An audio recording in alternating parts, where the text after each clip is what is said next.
not working. IFMIS is not working, but it has problem like any other system. But we are not doing any payment outside IFMIS at the moment. That one I can guarantee. We are not doing any payment outside IFMIS.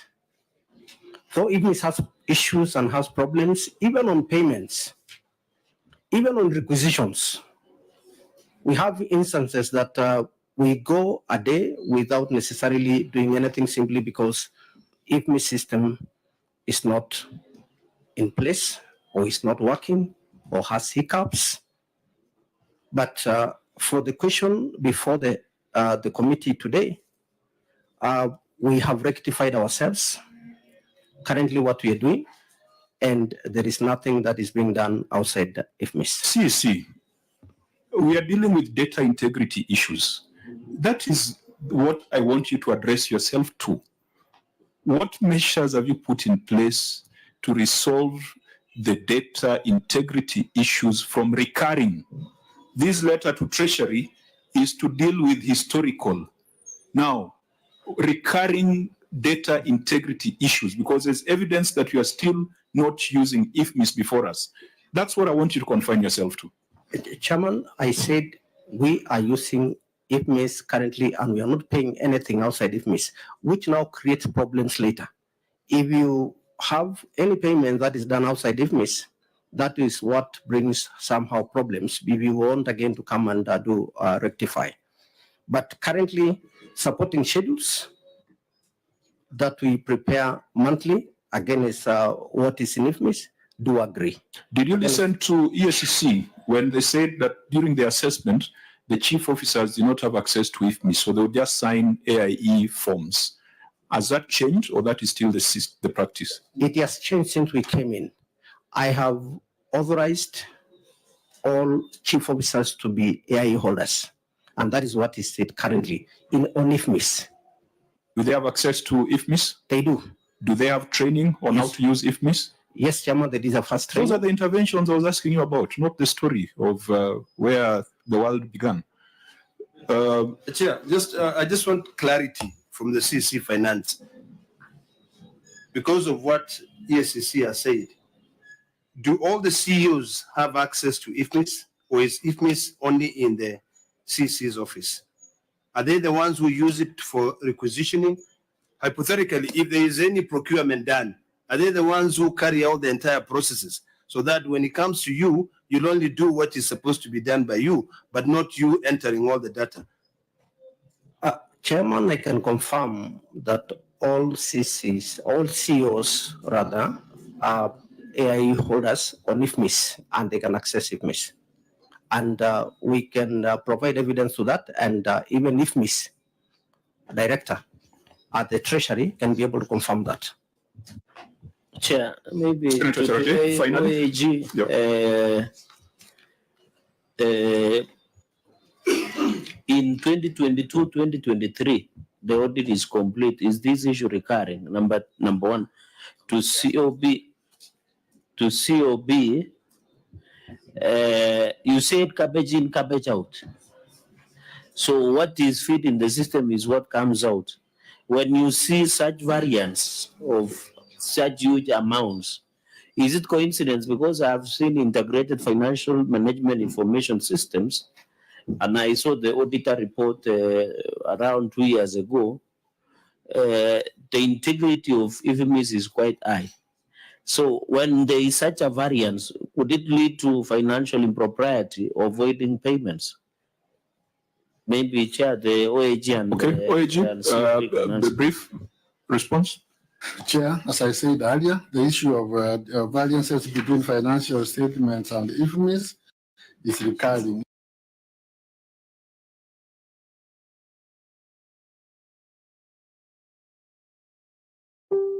Even in 2022 and even in 2023. So financial year, it recurs in 22-23. Yes. So which is the current audit that just concluded. Yes. So this problem, despite, Chair, and you need to know this, despite Governor hiring a new director of IFMIS, this issue is still recurring within the financial year of 2022-2023. Maybe COP can note that. COP can say something. True, it's possible that the transactions might have been voided after approval, but we need to substantiate that when we have the expenditure returns, the bank statement, to be able to actually tell what was approved is what was actually paid. Senator Nancy, with a bad record of looking after children at your neighbors, you will not employ that nanny. If you've got an accountant who's been getting adverse opinions, affairs, and I think that's where we must crack the whip. And it goes back to the earlier conversation that these governors appeared here as a CEO, and many governors come here just to shield their officers. We are going to expose the officers who are earning a salary without rendering value. And one of those is your director of IFMIS. The other one is your head of accounting. The other one is your CC finance. The other one is your chief officer finance. And we'll be bringing a resolution to the House. Move to education. Yes, we'll soon be resolving as Senate that if you are having adverse opinions, then you should not be allowed to touch public resources. You'd rather go and do something else and not be in county governments. Senator Ledamo. There's a very important thing that the Controller of Budget has kept on asking. And I think it would be really helpful for the people of Narok and all the other 46 counties if this committee can actually give that direction. That whatever is requisition, the county government sent in an expenditure report to show that whatever was approved is what was paid for. Is that what you're asking? And I think that is a very important thing, Mr. Chairman. This committee must give directions that whatever is requisition is what is paid for. Because what is happening is the diversion of money. And Narok is a problem. When it comes to diversion of money, they divert money every requisition, not even any single requisition. There are times where they will even say they're paying KEMSA, the requisition 5 payments for KEMSA, they pay KEMSA only 1 payment. Mm-hmm. That is why in the last committee of yes, and health, I was there. It was my statement. Yes, in your statement. Yes. We literally say that there'll be no more supplies of drugs to counties if they don't pay their bills. So, Mr. Chairman, if you could yield to the Controller of Budget request, it will really solve a lot of these problems. Thank you, Senator. Senator Dulo. I think Controller of Budget went ahead and said it's hard for them to really follow up and make sure that what has been approved is what has been paid. Yeah. So I think as a committee, maybe we need to see how we can be able to seal that loophole. I don't know how, but I think she has. Chair, we need a very serious conversation between 2 and I think 3 entities. The COB, the committee. Oh, sorry, I got you. Okay, let's allow Senator Dulo to finish. Okay, Senator Dulo, wind up your submission, then you allow Senator Gataya. He's been quiet throughout. Chair, now he has even distorted my thoughts. But my concern is, how do we ensure that what has been approved is what has been paid? And I think this problem is not only Narok, it's in all the counties. And I'll include also Isiolo. So something needs to be done. Thank you. Fine. Members, Senator, let Senator Gataya make the final point on this because we are still on issue number 1. Senator Gataya. Just stated. Chair, we have and these things are appearing before us for quite some time. So many counties with avoiding a lot of things that we can't understand. I think we need to make a policy through the committee that so that we can unravel the mystery behind all these transactions, because there is a lot of history that is not even being captured in what we're interrogating. It's a statement on our chair that we're supposed to state categorically as a committee and stamp authority over it. Okay, we will work very closely with the Office of the Control of Budget to find whether the effect would be through regulation or through statute for that, because I am aware that the Control of Budget at some point wrote to counties to get access to read view only access to bank accounts, and the Council of Governors wrote a very condescending letter back to the Control of Budget. I don't think it should be a matter of institutions competing. It's supposed to be institutions working together to find a solution. So on this, we'll support the Control of Budget for the necessary amendments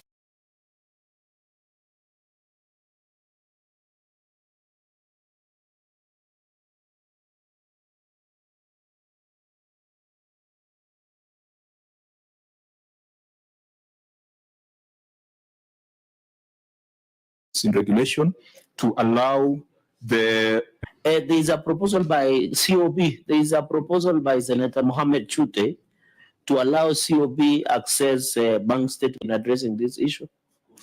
Thank you, Chair. Yeah, that will add. That will strengthen the control. that's the one I was saying the Control of Budget wrote to county governments, but county governments fought back. So if we can put it in statute or regulations, it will be useful. I think let's conclude this matter. Governor, you have listened to us and you have seen where our problem is. Our problem is on your prescription. Our problem is your diagnosis and your prescription. You are prescribing painkillers to cancer. So I want you to go on record on what you have done and what you're going to do to resolve the historical data integrity issues and to ensure that IFMIS is used on day-to-day transactions, despite the many problems that you might have alluded to. Avoid the problems, go to the solution. Thank you, Chair. And let me begin by saying that the report we are dealing with is the 2020-2021. A lot have changed so far. And as the CC Finance has already told you, we have changed a lot of the way we are doing requisition. I don't agree with the Senator of Narok that, things are changed just the way you want. The Control of Budget will not allow you to change things the way you want. And I agree with Auditor General and the SEC that was... Governor, I gave you the platform to talk about the measures you have taken and the measures you're going to undertake. Okay. I didn't give you a platform to respond to the Senator for Narok. Okay. Performance contracting and quarterly report, that is what we are doing right now. And also we are now fully using IFMIS, and it is working at this particular time. But at that particular time, when 2022 and 2020, 2021, it was not working in Narok. But now we are using IFMIS and it is working for us. I'm not trying to run away from that. And I agree with you. We have a lot of work to do, and we'll continue to train our officers to make sure that they follow the PFM Act as outlined by all the laws in Kenya. So, Senator, I want to propose, and let me just listen to my proposal. Because my name was mentioned. No. That's why I stopped the governor from that trajectory. Let me separate fact from fiction. Let me propose, because the second issue is related, so that we can make progress. And Governor, you will desist from direct responses, process everything through the chair, so that we don't have this situation where people have to respond. But Senator Ledama, let me allow you to say what was on your mind. I will table to this committee facts so that we can separate fact from fiction on how funds have been diverted from payments, where the Control of Budget herself has engaged Narok County, and the explanation given by Narok County leaves a lot to be desired, because they requisition money twice using the same cash requisition schedule. So when the governor alleges that fabricating issues that the Control of Budget is not allowing you to change, they have held several meetings there, and they have committed, and I've got documentation because I'm the Senator of Narok. So I'm privy to that information. So I think it's a bit wrong, and I think to be able to separate facts from fiction, I will table to this committee, let the governor tables whatever information he has, and then we separate the two. Thank you, Senator. We shall be guided by you as a senator who exercises an oversight mandate, not just on Narok, but on the 47 county governments. I think when that comes before us, we'll have to put the governor to his defense. The next issue again is variances. Auditor General. Yeah, thank you, Chair. We are in paragraph 2, unsupported adjustments. During the year under review, management continues to revise the financial statements from the original draft financial statements, culminating into the final financial statements. However, the original draft and the final financial statements exhibited a number of items which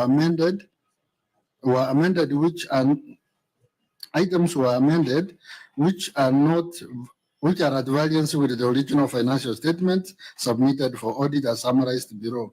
Below there is a description that were the expenditure items, the figures as by the original financial statement submitted on 30th September, then the final amended financial statement figures, then the last column is on variance. However, the adjustments or movements between the sets of financial statements were not supported by journal vouchers and the necessary documentary evidence.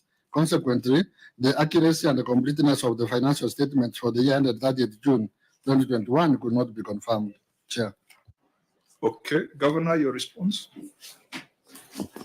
Honorable Chair, the audit process was started before preparation of financial statement was completed. And this necessitated the use of indicative draft financial statement by the auditor as the process of their preparation continued.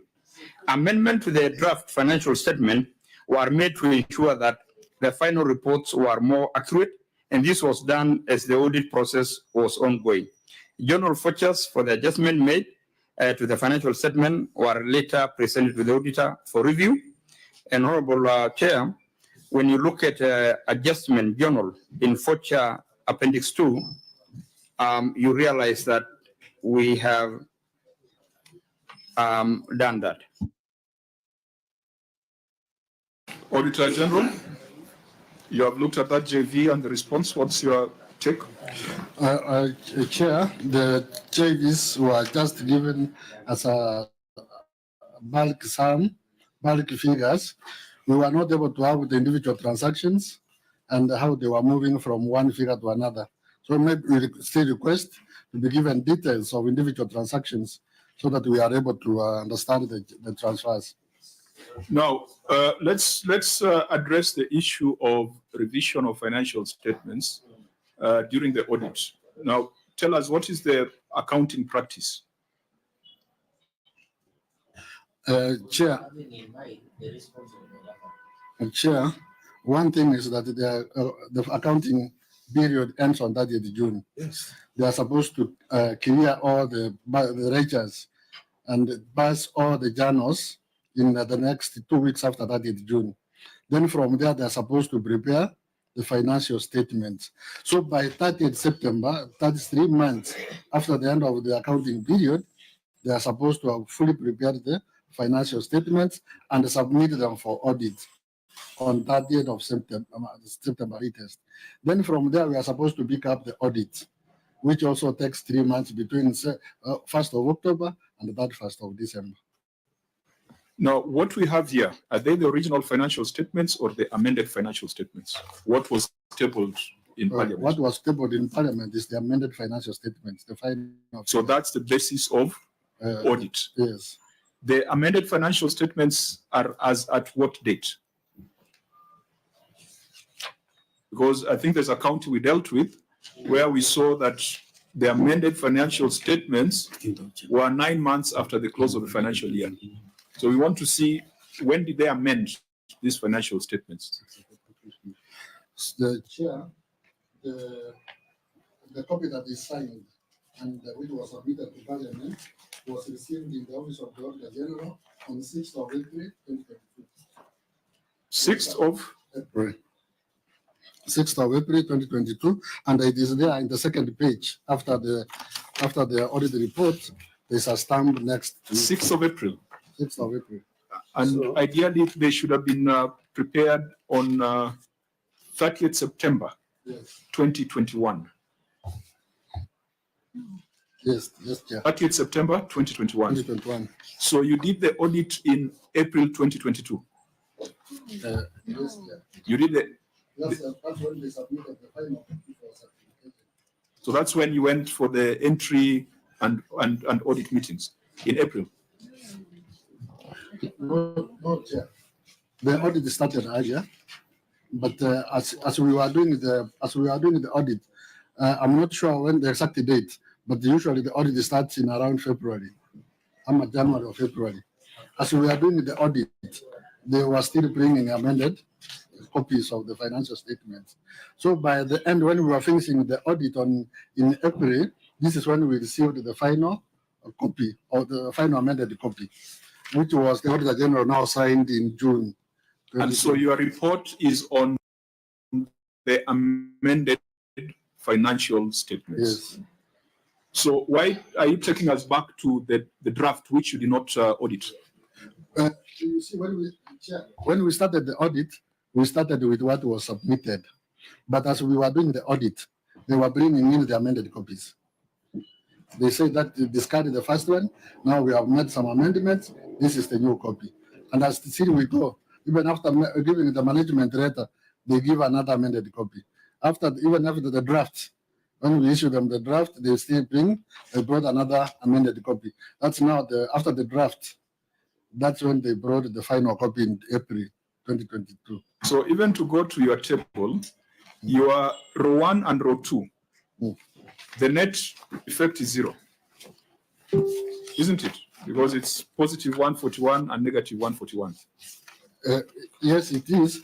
But we also need to know what are the basic details. Why are you moving this amount from one vote to another? Is it a misclassification? Sometimes it's Because this is a receipt. This is not an expenditure. It's a receipt. It's a receipt. Sometimes it's So what's the problem here? Is there a loss of public funds, or this is just a bookkeeping misclassification? It is Row 1 and 2.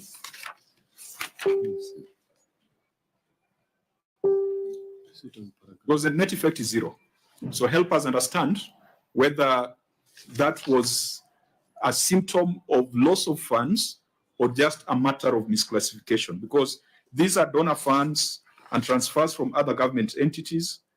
At the end of the day, it all totals to 829 million, isn't it? Yes, Chair, that is true. And also what made just a correction is those items are both revenue and expenditure. Because there's... No, I'm talking about the first two. The first two is the revenue.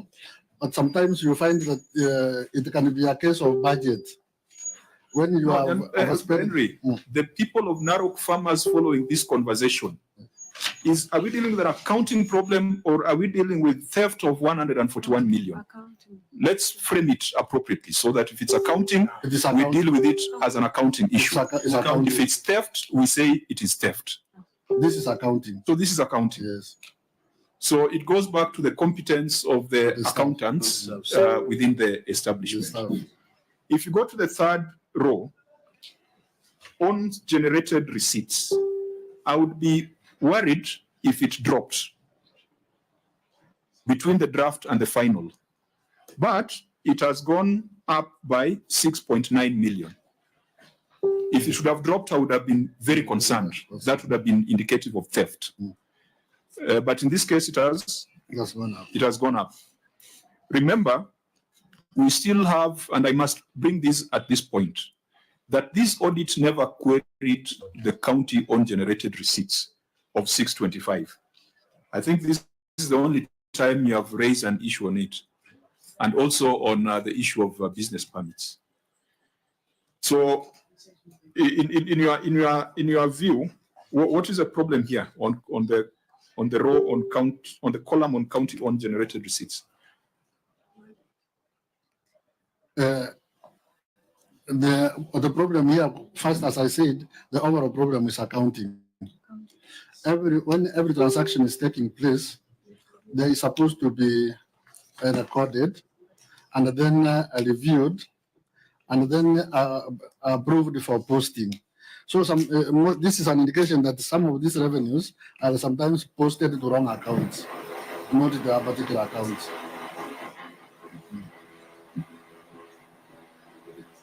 Senator Sifuna, as a senator for Nairobi, could you make sure there is law and order around Parliament? Okay, honorable members, I just wanted us to understand what the problem here is, but let me allow members to intervene. Senator Maria Moma. Chair, I see it differently because as much as we say it's a accounting issue of journal entries, there is also a query the auditors highlighted, that is a necessary documentary evidence. What does that mean, auditor? Do you think that you have not received the supporting document on that ground? Because I understand audit, if you first started, you first come to, there is entry meeting with the financial statement which has been submitted 30th of June. And on that ground, you do an amendment. The amendments is on journals and on supporting document on the ground.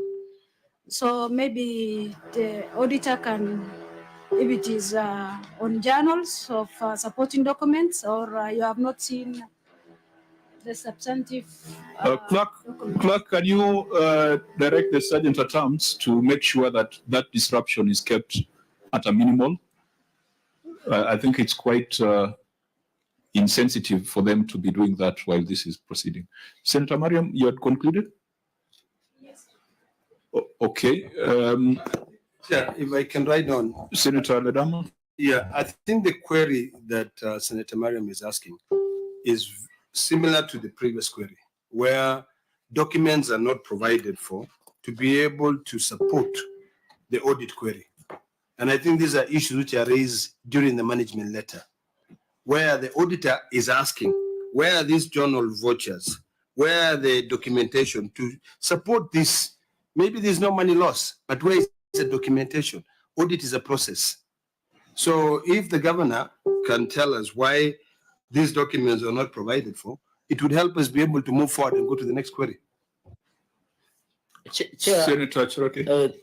through you to the governor, Section 62 Public Audit Act is very clear that any given time during audit process, you must provide documentation.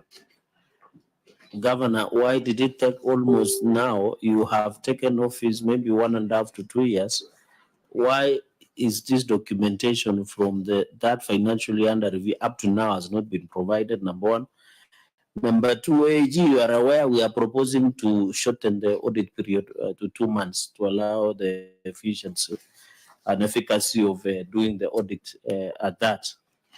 This issue of this one, you will just make a comment on reduction of time. Finally, Governor, on the third point is when you look at this provision of financial statements and what have you been able yourself or CCM Finance and your people have a sitting with the Office of the Auditor General through entry, exit meeting, management meeting, and be aware and seized of the matter, especially yourself? I know you can delegate to CCM Finance, but especially yourself, have you had an opportunity of sitting with the Office of the Auditor to understand as the CEO the audit process?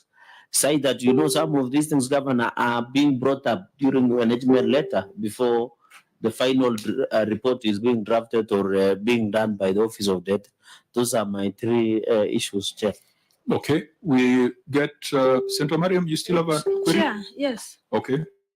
On that table, the last column of other grants and payments, there is a variance of 212 million, which the journal is not there, because if you go to Appendix 2, it will not answer that one. Okay. There are questions to the auditor and questions to the county. Auditor General. Chair, thank you, Chair. Before the director comes in to make his final comments, I want to make a comment on what our Honorable Senator had said, Mariam. Yes, Chair, these are adjustments which were done by management, and these adjustments will be done on several levels. One, when we raise what we call audit queries, the client will rush to make adjustments to the financial statements. After the exit meeting, and that is after the audit is completed, the client will want to make adjustments when they are responding to what we call a management letter. A management letter is a document that we write to the client documenting all the issues that we have come across during the audit. And finally, the client also has an opportunity to make adjustments to the financial statement once they are responding to the proposed draft report. But Chair, here we are dealing with the cash accounting. And if you can remember when we were dealing with the county of Nandi, what came out clearly is that when you are doing adjustments, you are adjusting the financial statement. Those adjustments must represent movement of cash, unlike when you are doing accrual. So it becomes very difficult for the management to make adjustments, and that is why most of these adjustments are not supported. Because one, any adjustment that you do through making journals must be supported by evidence. And this is what is lacking, and this is what has not been given to the auditor. So that's the comment I wanted to make before the director makes his final comment. Thank you, Chair. Chair, let me write on that. Senator Mariam. Is it, auditor, is it on now, let's talk of, is it accounting issue or there is misuse of misappropriation of money here? Chair, to answer the Honorable Senator, it may go beyond the accounting issue, because if you are making adjustments which are not supported, and we're talking about cash accounting, any adjustments is supposed to present movement of cash. So it goes beyond just an accounting issue. Thank you, Chair. Governor? Henry, you want to say something? I wanted to say something. Senator had asked on the basis of reducing the reporting period from 3 months to 2 months. That will be good for audit, so that we are able to meet the deadlines. Because the accountants are there or working in the entity for the whole year. They are given 3 months to prepare the financial statements, which is one statement for an entity. But the auditors, we audit around 2,000 entities, and we are only given 2 months, that's October, November, and December to report. I think giving us an extra 1 month will enable us to meet the deadlines. Governor? Chair, the senator from Nandi was asking whether we normally get a chance to sit down with the Auditor General. Indeed, we have had a chance to sit down before they started this last year, 2022-2023 audit. So we had a chance to go through and really reflecting on what has been happening before we came in. And I can tell you that you'll see that going forward, things will be different, because we have learned a lot. And now personally, I've taken initiative just to kind of understand what is it that they are lacking. But sometimes you give your CC Finance or your CEOs to go through this document. But I have made it an habit that before they finalize, at least I see what exactly have they presented to the auditor, so that should the auditors have a query, then I can be able to intervene at that particular time. Let me give the CS to answer the last part that through the chair, sir. Through the chair. Honorable Chair. Just on a point of order, Chair, where is the county secretary answering? These are matters finance. You have your CC financier. So if any question, they should be answered by the CC Finance. Chair, I object to that. Chair, and coincidentally, the CCM Finance was silent throughout the last time, and we were discussing responsibilities on accounting officer. County secretary is not an accounting officer. The accounting officer is CCM Finance. I will give directions that when it comes to issues of fiduciary responsibility, yes, The persons who bear fiduciary responsibility in this case, the CC Finance, the Chief Officer Finance, the Directors of Accounting, Head of Treasury, etc., and the Chief Executive Officer. The mandate of the County Secretary is well spelled out. He's a head of the County Public Service. And if we've got issues to do with legal compliance, HR, County Public Service, compensation of employees, I think he will come in. So I don't think that it's a question that is beyond the ability of the CC Finance to respond to. And actually, Chair. Possible, Chair. Let the CC Finance answer that question. Actually, even the county secretary should not handle issues to do with the legal compliance. They should be having the county attorney with them. Yes. Oh, yeah, that's okay. So, CC Finance? Chairman, thank you. Let me answer the last part. The issue in question here, Chairman, is the issue of documentation, which were the journal vouchers, which we had given to the auditor for review, and on this matter. And I believe that if the committee wants it to be tabled, we can still be able to do that for purposes of clarity. The county executive has not addressed the issue raised by the Auditor General here. Again, just like in the first issue, you have given a story. Governor, let me demonstrate to you. Look at that row on other grants and payments. Other grants and payments. What is the variance there? 212 million. Yes. What you ought to tell the Senate that the increase of 212 million is attributed to XYZ. You don't just tell us stories about JVs. And I've taken the trouble to go to your notes under other grants and payments. I'm seeing an entry of RMLF of 212 million, 248,476. If a fisherman from Homa Bay can see that, why can't the governor of Narok and the accounting officers from Narok tell the Senate that that variance of 212 million is a result of RMLF? Or that's what we expect, not just a story and a one-page journal. And I think, Governor, maybe this could be the first time you're interacting with this committee, but that is a level of diligence that we expect in terms of response, because these members, these guys, they read whatever is brought here. Now, Auditor General, really, even if you raise this, and I don't want to get back to the conversation we had earlier, this audit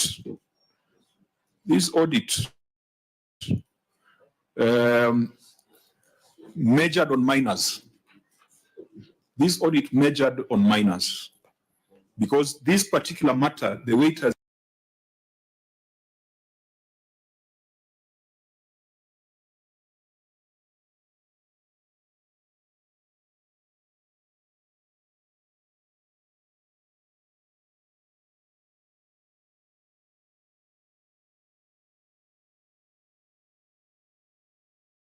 been raised, even me looking at the financial statements, I can see where the justification on donor funds released through Exchequer Pakara perhaps was a misclassification of an item. And I think the Auditor General would have been satisfied with that. Patrick, am I making sense? Is that what is expected? Chair, you have put it correctly. And if I can add one word, the response by CC Finance, he has said he has given the auditors the journal vouchers. Maybe he can demonstrate on this document before Senate where those vouchers are so that because we don't have them. Yeah, because so now tell us, CC, your first row. Can you explain that variance of 141 million without telling us there is a JV? Yes, Chairman. Yes, what is it attributable to? The 141 variance is actually the Kenya Devolution Support Program money. Where is that in your management response? That we had taken to transfer from other government entities. Where do we see it in the JV or in the evidence that you have brought to the Senate?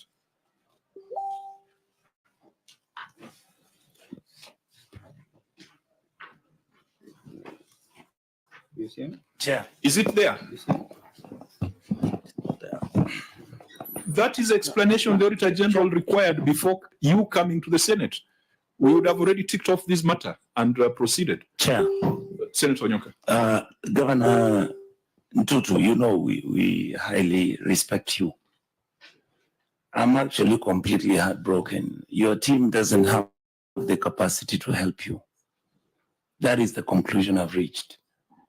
I can't have an explanation why you are asked to provide documentation on money that is even donor funded, and your people are not able to give these gentlemen documents. What, I mean, you know what I'm saying? It's like, what do I do? How do I help your team? It's you know, these are the things that make us look at devolution and what governors are doing. And we know most of you are busy, but I can tell you, this guy is not helping you. All these people are not helping you. Chair, just to write chair on what Senator Onyonga, even on donor-funded governor, the PMF allows you to have a special purpose account. So to account for it is very easy because it is well structured. And I saw the other day in State House, you are receiving more than 46 billion to support through the World Bank donated funds.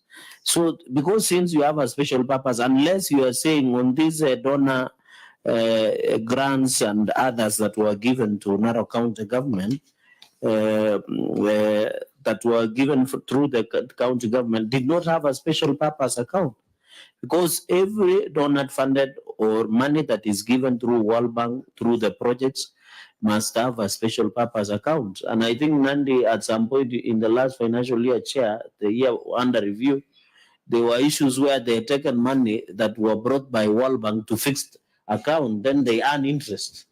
So unless now the reason maybe, Governor, you don't want to give documents to OAG is because the money was put in fixed account to generate interest who no one knows. It becomes easy unless the CCM Finance can tell us whether the initial of this donor funded, it was in special purpose account, so that we are sure it was not put in a fixed account to generate interest where that interest cannot be accounted for. Thank you, Chair. Okay, and just as a response to that, the reason I'm frustrated is that these matters have come all the way to Nairobi as audit queries, and you go through the financial statements, you realize that the solutions are there. So it's either a failure of the persons who are custodians of public funds then, or a problem with the manner in which the OAG approached this. Because CC, what we expect is what you have said orally is what should have been written here, not telling the governor to read a journal voucher. The first row you have said is KDSP, and you can clearly see it has affected the second row. So it was misclassification of KDSP, isn't it? If you go to the third, fourth, the fifth row, the 212 million road maintenance levy fund. So why can't you just explain that instead of confusing us with journal vouchers? Governor, next time you're appearing before the Senate, please ask questions with regards to these responses before they come here, and ensure your team sits with the Office of the Auditor General before they come here. Because the next issue relates to the 212 million, the one for RMLF. So I want to request members to go to issue number 3 and see how that matter was dealt with. Auditor General, read your finding. Thank you, Chair. Paragraph number 3. Unsupported road maintenance levy fund. The statement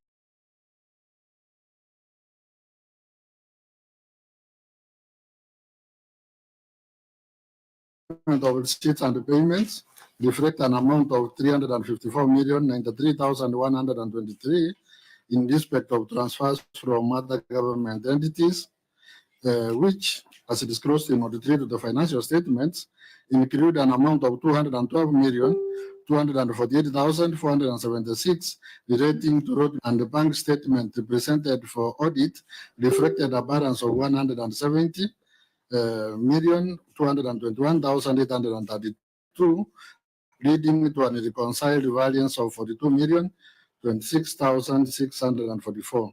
Further, review of the record revealed that during the year under review, an amount of 231,702,137 was paid to road contractors, but the expenditure has not been disclosed in the financial statements.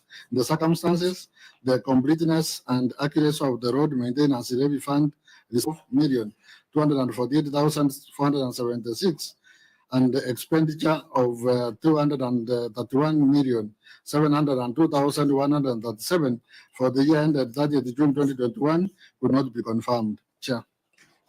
Governor, your response? Honorable Chair, the county government of Narok received road maintenance levy funds of Kenya shilling 212,248,476 into the CRF account is in two tranches. One for the Kenya shilling 56, 124, 238 and 25 cents, and 156, 124, 238, 25 cents respectively. The same was disclosed as transfer to the county government in Note 3 to the financial settlement, and to the SPA in Note 15. That is the special purpose account.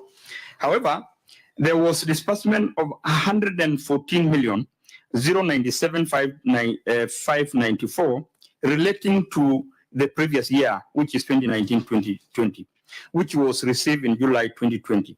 The transfer of 170,221,832, which the auditor is highlighting, was a combination of 114,097,594 and 56, 124, 238, and 25 cents, which covered tranches of the financial year between 2019-2020 and financial year 2020-2021.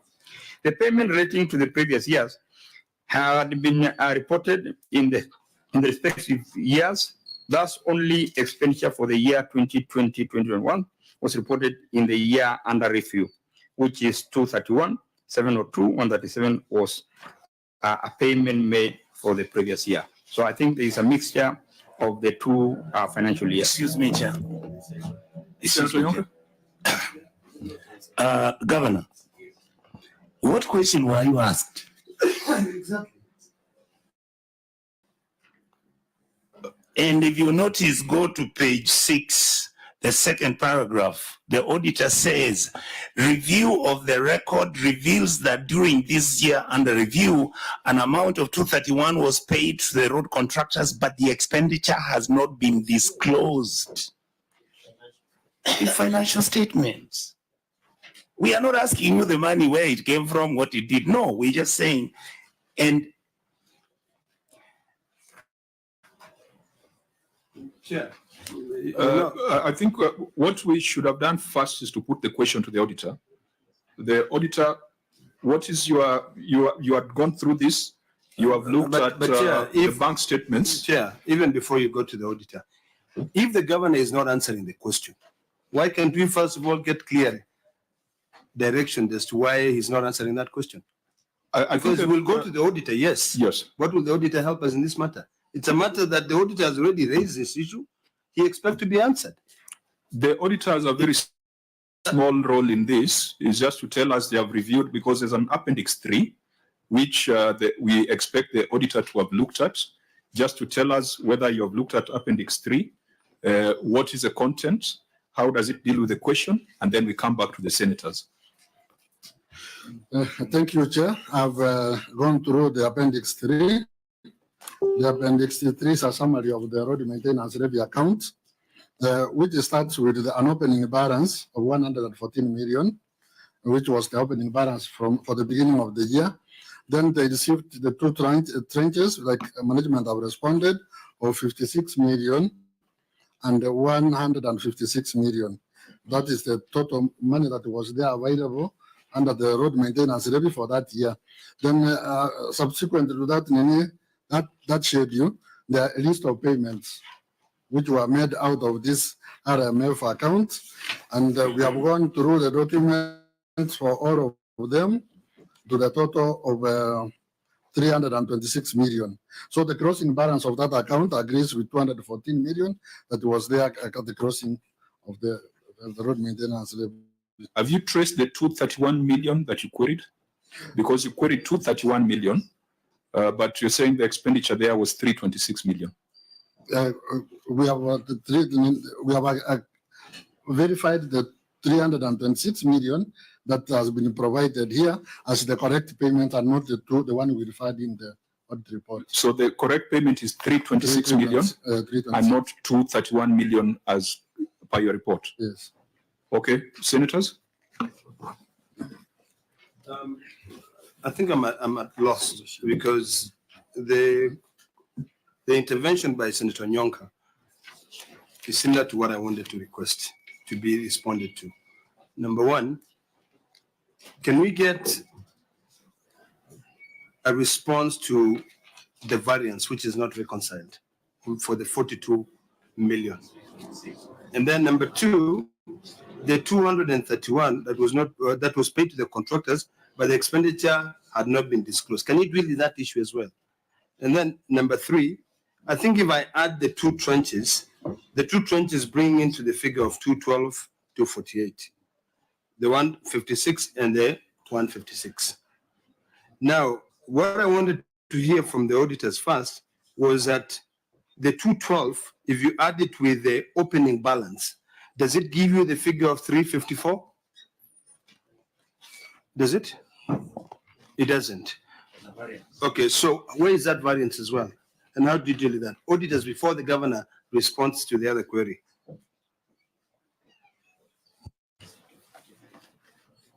Do you want me to repeat the question? Yes. Okay.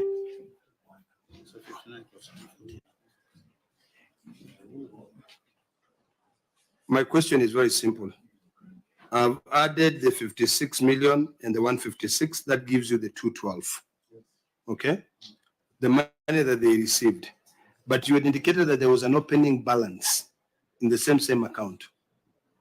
Yet there is a payment of 231,702, 137 that has not been disclosed in the financial statement. How do you reconcile those two?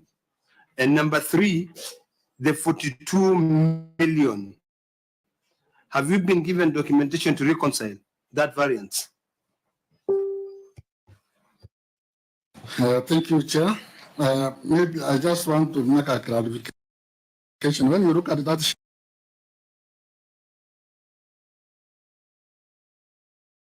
schedule, for 114 million is the money they received in July for 2020. But the opening balance up there, it's 259,644. That was the opening balance. But now they added for 114 million. But 114 million related to the previous year.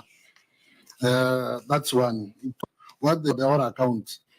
For the other account, that's the opening balance plus 114 plus 56 plus the 156, which now brings it to 263.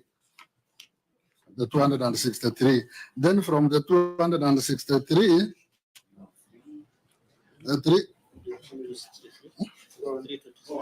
373. It brings you to 373. Then from there, they have listed the payments, which we had said that they had not disclosed. They have not listed the all payments, which now brings it to 326. Peter, I'm trying to make sense of the response by the governor, which is not making sense. And I'm looking at what you're saying here. The governor is saying that he received two trenches, 56 and 156. Yes. That makes it 212. Okay? What was the opening balance before the 212 was received? Was it zero, or what was the balance brought forward? Was there any? Yes, there was. Okay, so how much was that? That's number one. Number two, you've raised a query about the 42 million. that they have not done the reconciliation. Now that they have done the reconciliation of the entire account, has that been taken care of? Has that been fixed? Yes. So that's what you need to answer. And then number 3 is the issue of the 231 that was not disclosed in the financial statement. How do we treat that now? They have provided a payment schedule that adds up to 326. 320, is it 326? I'm not 270. To 371, 903. Now that is even more than what we had asked. So, Governor, if these management responses were not signed by you, I'll give you an question, because I've just been asking myself, who compiled these written responses? And I've gone to the end, I can see they've been signed by Patrick Olentutu. So there's nobody to blame but you. Your responses are not addressing the issues. You have seen that in the previous matter, where we were asking you to be specific on row by row. Here again, there are numbers that have been cited. And what you need to do, because you see, the Auditor General explains that from the analysis, they have a good picture about the accuracy and completeness of that expenditure. But your response does not bring it out. And that's why you're having a problem with the senators. And you see, we are not going to say that now we agree with the Auditor General. It's your written response that will go on record. And it needs to make sense. It needs to deal with every figure that has been cited, because the auditor is not your advocate. The auditor is an independent constitutional body. So I thought that you had delegated this job of compiling responses, but I can see your signature there. I think as someone who has parliamentary experience and executive experience, we are going to demand more from you.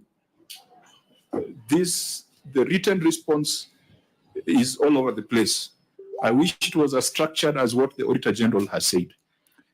That notwithstanding, Auditor General, do you still have a query on the completeness and accuracy of RMLF receipts?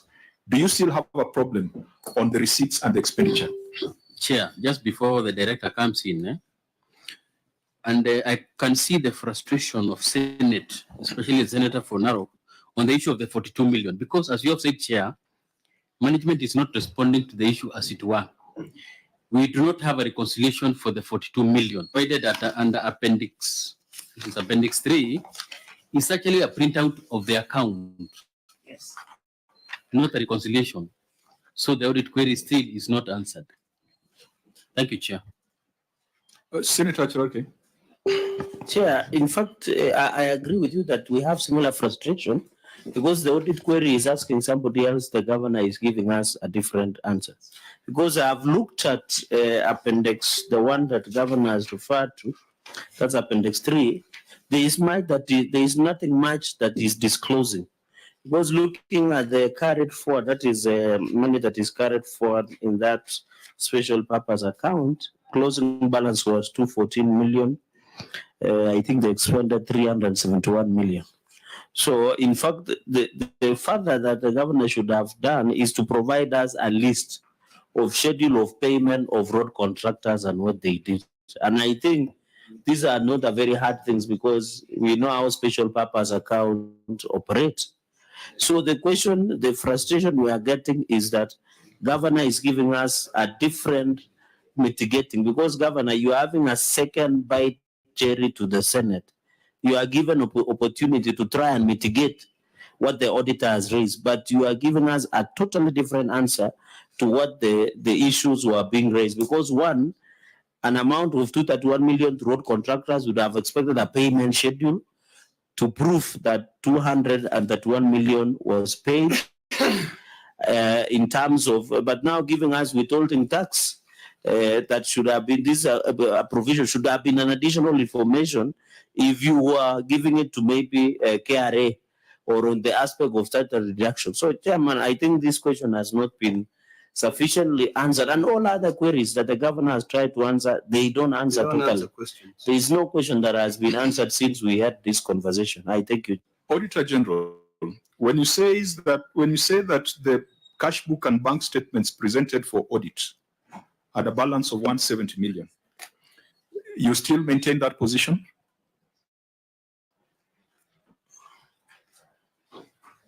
So that we deal with this 42 million. We have seen the 212 million coming in. Is it still your position that the bank statements reflected a balance of 170 million? Chair, through you, please don't miss the point that OAG also said that the list you have here, this is just a printout for RNLF. It has nothing to do with the legitimate amount being reflected on the audited books. And that's why I'm asking the auditor the question, because they must be having a copy of the bank statements that was presented for audit review. What was the balance in that statement? That balance as by 30th June, as at the 30th June was 170. But when you look at this schedule, they were allowed to transact, to receive money and transact beyond 30th June. That's why the figure has changed. So do you cast any doubt on the changes to that figure? No, because of they were allowed to spend beyond 30th June. Meaning that the 42 million you have cited here, then because it's cash accounting, but we know the treasury sometimes opens a window. They have windows. So when the window was opened, there were some receipts. They received that 114.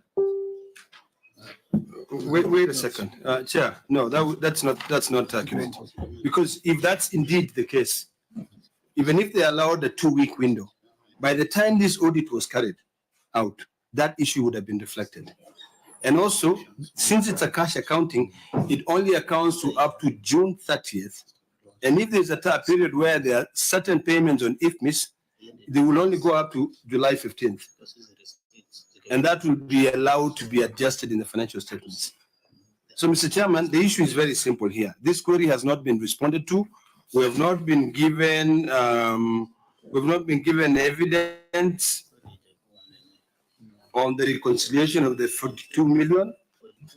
That has got to be given to us. That's number one. Number two, the issue of the 231, which was paid road contractors, that has not been disclosed in the financial statements, need to be dealt with so that we understand how to proceed with those two issues. Because this issue where the auditor is saying now that they are allowed to spend after June 30th, you are limited to a cash counting. So you are only limited to up to June 30th. Yeah, so you cannot try to justify that at all. Because we'll be now delving into a next financial year. Yeah. Now, Auditor, my bigger concern is on the expenditure. You're saying that appendix has expenditure entries. Was that expenditure reflected in the financial statements? Yes. At what point, if at the time of audit you had said it was not disclosed in the financial statements?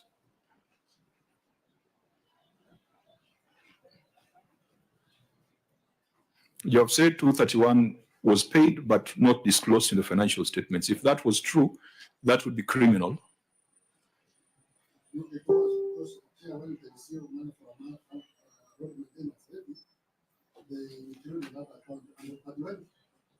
But when they make the payments, it now goes to the respective votes. Like if it is construction of roads, it will now in the acquisition of assets, then it will be there an account for construction of roads under road maintenance levy fund. So was it 231 or 326? It's 326. It's 326. Yes. Yeah, so I think we are having problems with this finding because the Auditor General is also shifting the goalposts. Because whereas the Auditor General at query 231 is now saying that actually the expenditure was 326. Whereas he talked of 170 million as being the balance, he's saying that actually because of the opening of the window, the balance was higher. Now, that puts us in a very awkward position as a Senate, and it becomes very difficult to pin the governor against the wall. Senator Cherarki. We have had such cases. I remember the governor of Marsabit, we had similar challenges of not properly answering questions and also not getting clarity for OAG. And we have seen in the similar audit queries that we have raised earlier in the substantive matters, it doesn't tie up with what we expected. So I don't know, Chair, maybe Governor can tell us, does he want to proceed with the non-satisfactory questions which should have assisted in mitigating the audit query, or we end it here and allow him to do the cleanup of their responses? Because if we proceed the way we are proceeding, question audit 1 has not been satisfactorily answered, audit 2 up to number 3, it has not been answered, because I expected even the OAG to demand the payment schedule of 231, for example, to tell us who these contractors are. Have you seen those documents of 231 million of the one you are querying? Did you see the contractor's payment schedule and everything? You have seen it? Yes. And does it tie up with 231? No, it does. It does. So the point, and this appendix, when was it? Appendix 3 on the special purpose account. There is a balance of, is it, I had noted that one, is it, closing balance was 214 million, and I think 371. So as the chair said, it does not tie up with what they had raised earlier. So auditor, what was your audit query? Which amount were you querying? Because as your official report, you are querying 231 million. Yeah, we were querying the 231 million that had not been posted. Yes. But you said, Senator Ledama, talk about 326 million. So you're saying the actual expenditure was 326. Yes, actual expenditure. And that was captured in the financial statement. And in your expenditure schedule, 326 million had been spent, or 231 million had been spent. Chair, maybe I may like to clarify. Yes. In this schedule, under Schedule 3, there is amount brought forward, which they received for the previous year. Included in that amount, there was also payments in relation to the previous year. That increased it from the figure we are asking of the 231, now it increases to 376. This 376 includes payments that were made in this year, but related to the previous year. Honorable members, I think the auditor has, the baseline has changed. So this is a matter that we just have to take the advice of the Auditor General, that now he has seen that there's some monies that came from a different period, and that mitigates it, because it will then end up interrogating the OAG rather than interrogating the county executive. And I don't think that's how our proceeding should be. Chair, just briefly, maybe I might be able to help the committee. If the county government just responded to the specific queries that were raised by the Auditor General, would not be in this quagmire, where you just reconcile the 42 million. Number 2, you provide a schedule of the 231. Because if you go to what you've provided, which is a statement of account, if I stop at June 28, because that's why it stops at, if you go to schedule appendix number 3, Chair, if I may request you to go there. If appendix 3, if you look through up to item number 201, because that is the one that ends in June 28th, 2021, because the rest starts from 13th of July, 2021, which is another financial year.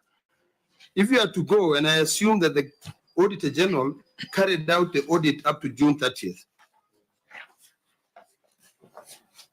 because earlier on we were dealing with the issue of him working on financial statements which were not finalized. Now, if you go to 107, if you go to 28th of June, the figure is 107,664,498.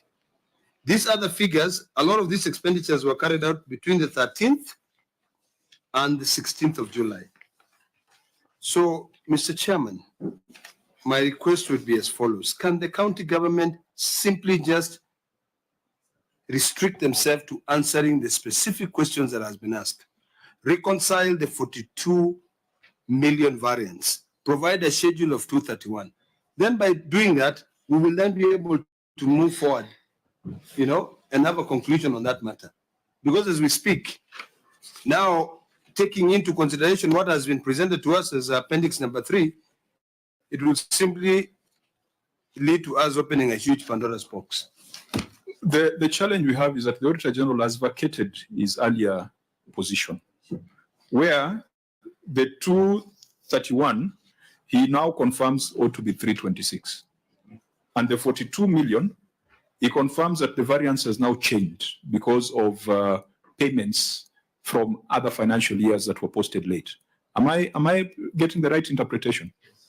Yeah, so we have that problem, Senator Ledam. No, but that the 42, yeah. the auditor is now dealing with a different figure.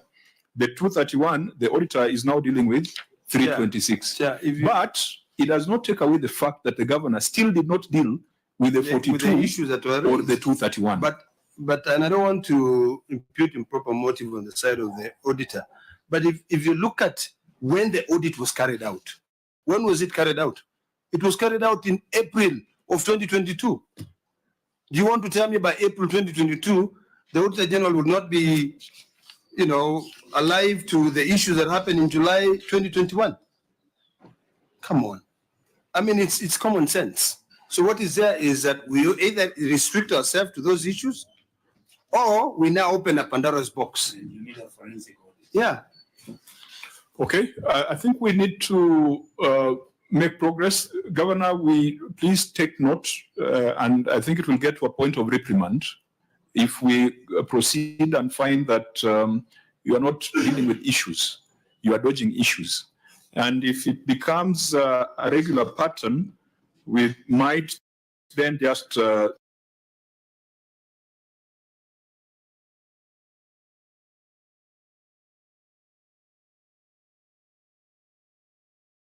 say that you go back and reorganize your responses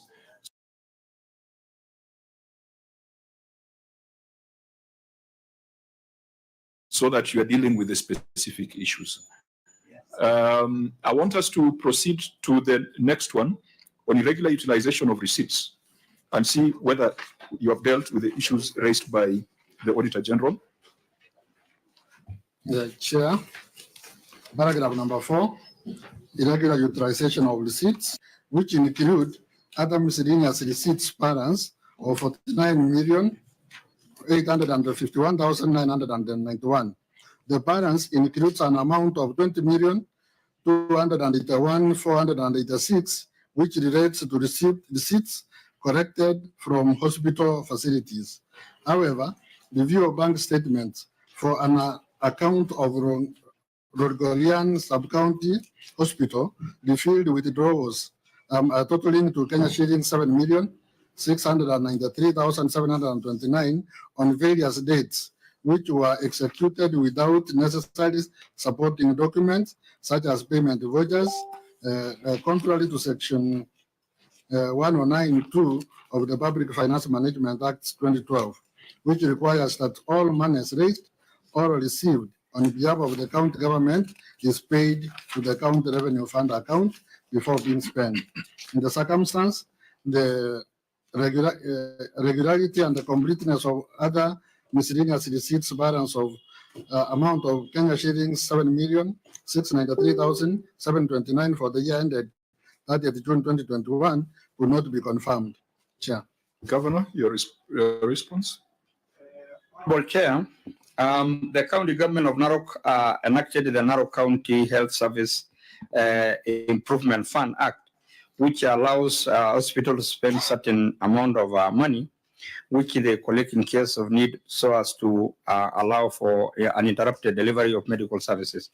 The hospital is managed by the Health Management Committee, and there is the document supporting the expenditure have been shared with the auditor for review.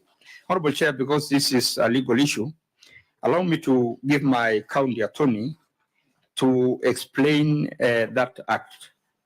And we have provided the expenditure schedules and payment of vouchers in Appendix 4. Chair, before the CEC responds, can I intervene? Yes. Governor, have you looked at page 7, what you are reading? Basically what the AOG is saying, and I'm also shocked you're answering the wrong question. He's saying there are no documents.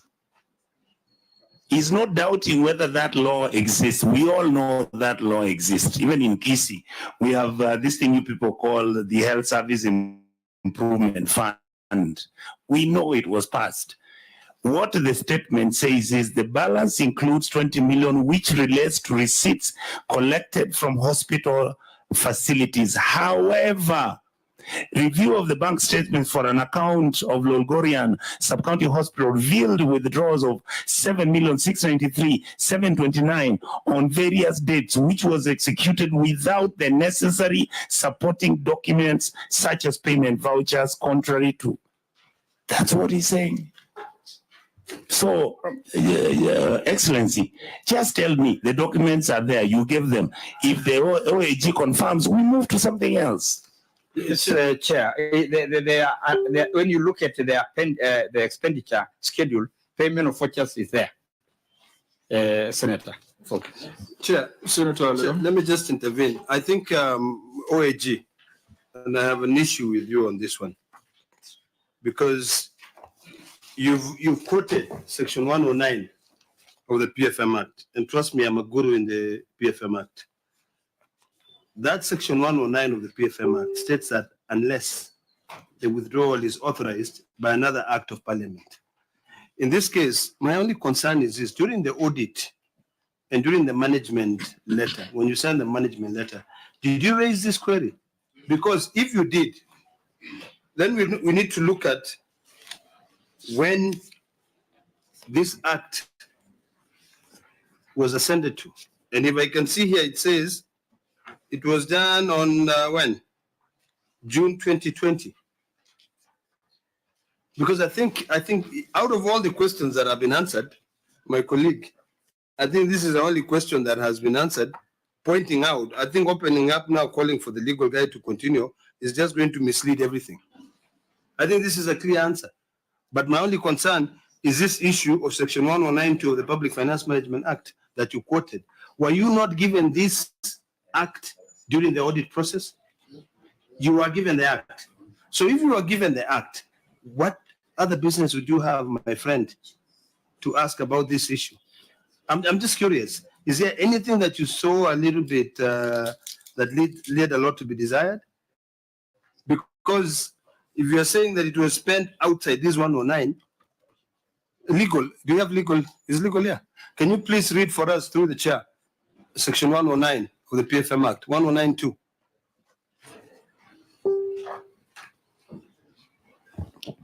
Thank you, Chair. Section 109 of the Public Finance Management Act speaks to the establishment of a county revenue fund for each government.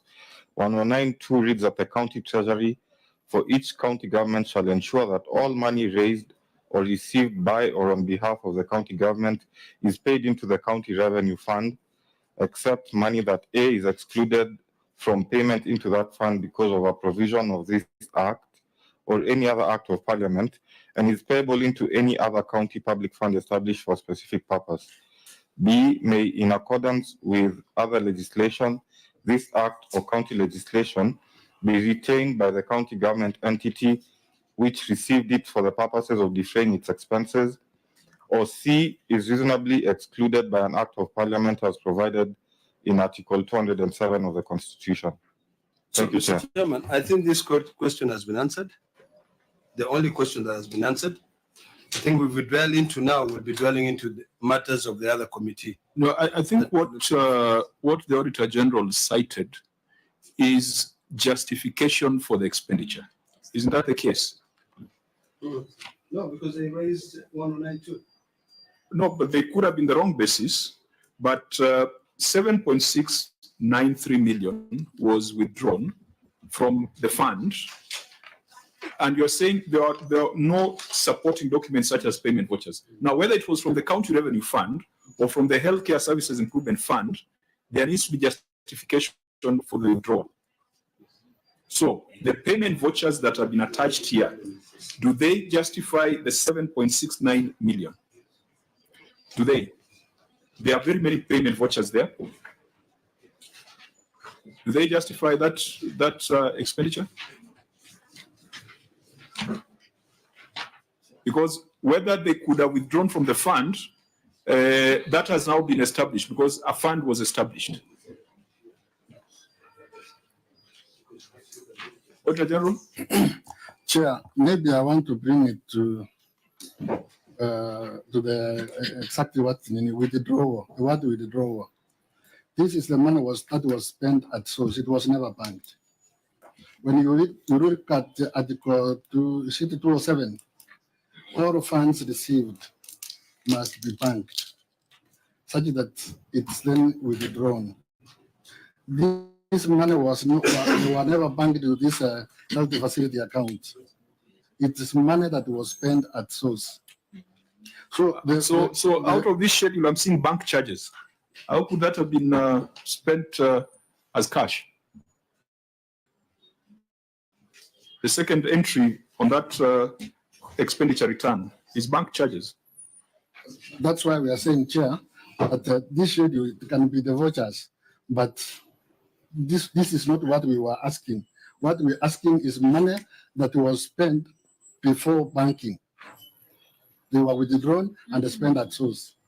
But how do you spend bank charges at source? That's what I'm saying. It might not be responding to the issue. Okay, so we have a special committee, a committee on special funds, and this report on the Healthcare Improvement Services Fund will go to the Public Investment Committee. Is Lolgorian a level 4 hospital or a level 5? It's a health center, so it does not have separate financial statements. But I think Senator Ledama, in your committee, you will deal with this as part of the special funds. Senator Chair, I think this question has not been adequately addressed because the accountability of 7.6 million, and you look after the law, there is a small breakdown of financial year 2020-2021 by Lolgorian Sub-County Hospital, which is a dispensary. Why would you pay cash laborers cash? I thought, Governor, is everybody in IPPD in Narok as at now, because you are paying cash laborers and wages 493,000. 493,000. There is something very weird, what we call small equipment, around 958,750. There was also what we call outreaches, malaria campaign, 647,000. There was a phone calls, mobile service, and telephone service. I don't know what that means, 65,000. These are cards. But when you got the vouchers, Governor, you have attached, you have indicated, and the Senator of Narok should be listening this carefully, because it's about prudent use and resources, is in some of your payments, you are saying as attached by requisition. There is no characterization of what you are paying. So you are saying being payment in account as per the attached requisition. That is 3,000 shillings. In some instances, you have indicated that it's small equipment. So I thought, auditor, you need proper description and characterization of a payment. You don't have to say as per the requisition, and then down there you write a small equipment, because it will not tell you what that small equipment is. It could be a phone, it could be a microphone. So what are these small equipments are being paid? And then even to as a payment on phone calls and mobile services, 55,000, There is nowhere, Governor, in these vouchers that has been attached from Safaricom or payment of more than 65,000 that was being used. So all this that has been attached, Chair, does not answer or merit does not account for 7.6 million that was being queried by. I think the issue was not the law. The issue was one, the completeness and validity of 7.6 million, and number two, and I don't know whether, auditor, you have been able to tabulate this vouchers payment that has been attached. From my own observation, I don't know whether you have, it does not come to the total of 7.6 million Kenyan shillings, because I thought the issue was these vouchers must give us the total value, but I have not seen, even on the payment, Chair, which we now know that in Lolgorian Hospital for the financial year, they pay their casual laborers through payment vouchers, yet it should be in IPPT as demanded by the Governor. Out of curiosity, how many are these people that you are paying 493,000 in Lolgorian Sub-County Hospital, which is a dispensary as you have in? How many could it be possible? And it's good the county secretary is now, this is his domain, he's here. Before the governor answers. Senator Olekina? But just a minute, Governor. Senator. No, let him answer first. Let the governor answer first. Senator Mariam has also been queuing. Maybe just put your question so that the governor can answer. Chair, mine is the query, which has been highlighted by the auditor, is hospital reviewed withdrawals totaling of 7.6 on various debts, which was executed without unnecessary supporting documents. And here the supporting document which is attached as payment vouchers. My question is, auditors, have you seen those documents? If you are satisfied, is where we can maybe pick from there the query. And you know, OAG, Senator Ldama, you wanted to say something there? Now, before before the governor answers the question asked by Senator Cheruiyot, Gerard Gay. Sorry. Yes. Auditor, just try to explain to me so that I can understand. The reason why earlier on, Mr. Chairman, I was saying this query has been answered adequately is because I know it will be interrogated in another committee thoroughly, looking at the audited financial statements for that fund. That is why I say it was answered the way it was supposed to be answered. But now, because we've opened and we're discussing it, I can ask some question. Auditor, you've indicated that this money has been spent at source without being deposited into the bank account. Can we please go and read your query together? When you read your query, it reads as follows.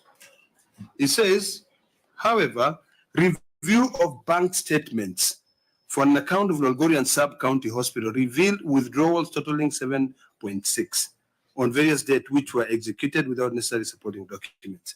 Now, can you withdraw money without in a bank statement without having an account in a bank? Can you spend money? You know, it's just a bit confusing. Or what do you consider spending at source? Not bank withdrawals? Because if it's spending at source, you yourself were the one who said that that money had not been deposited into the account. Just clarify that. Chair, through the chair, what the audit query says is this: the money when the hospital collects money, they have their account, a collection account, which after they have collected, it's supposed to be transferred to the ROR when it goes to the CRF. But instead of transferring this money to the ROR, they withdrew it in cash and then came and made the payments. Like now, when you look at the first voucher, it says payments in account in as attached requisition. There is no attached requisition. This is the supporting we are saying. You have withdrawn money, you have it in cash. Now you are making payments just the same with payment in subject of a requisition. Requisition is not attached. The same, all of these things are just the same. No That's what I supporting pointed documents out, Chair. are supposed. So you have money in cash, Yes. they are making payments without supporting documents. There's something wrong with, because the Auditor General is responding more than the executive. And that's why I say that this audit million budget of Narok, we are here talking about Logorian Sub-County Hospital of 7.6 million. I want to give directions as follows. If the fund was established as per the amendment that we have seen, then the Special Funds Committee should deal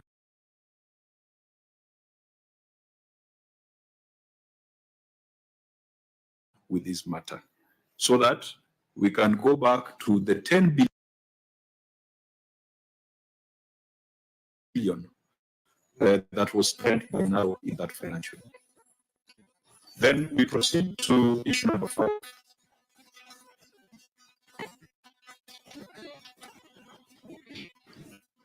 Chair, issue number 5, unsupported health services disbursement, the other grants and payments, balance of 727,165,835, which include health services disbursement, user fees forgone, amounting to 20,595,207.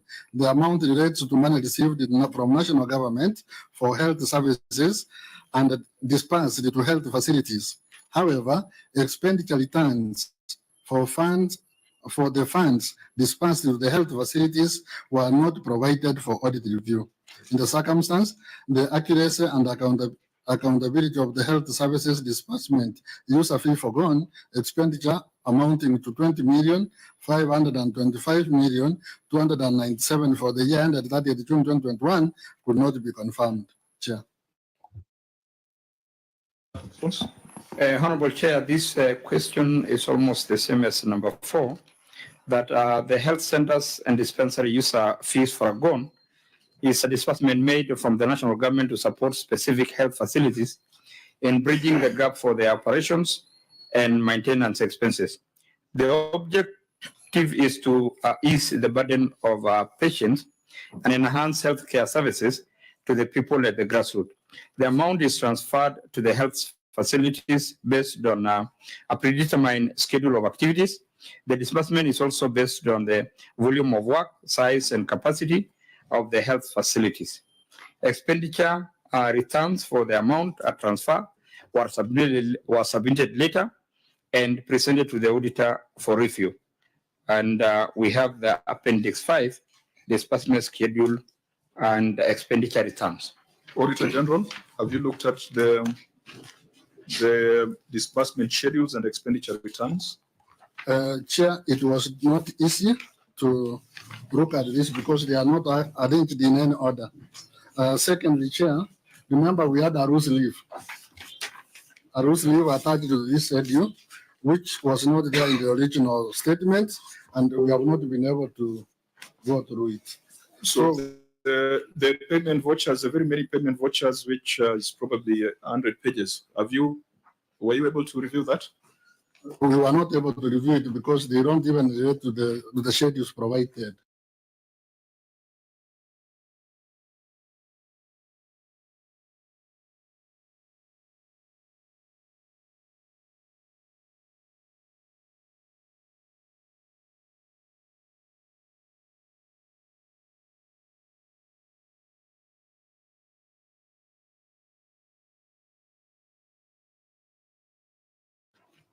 So we were not able to merge the schedule.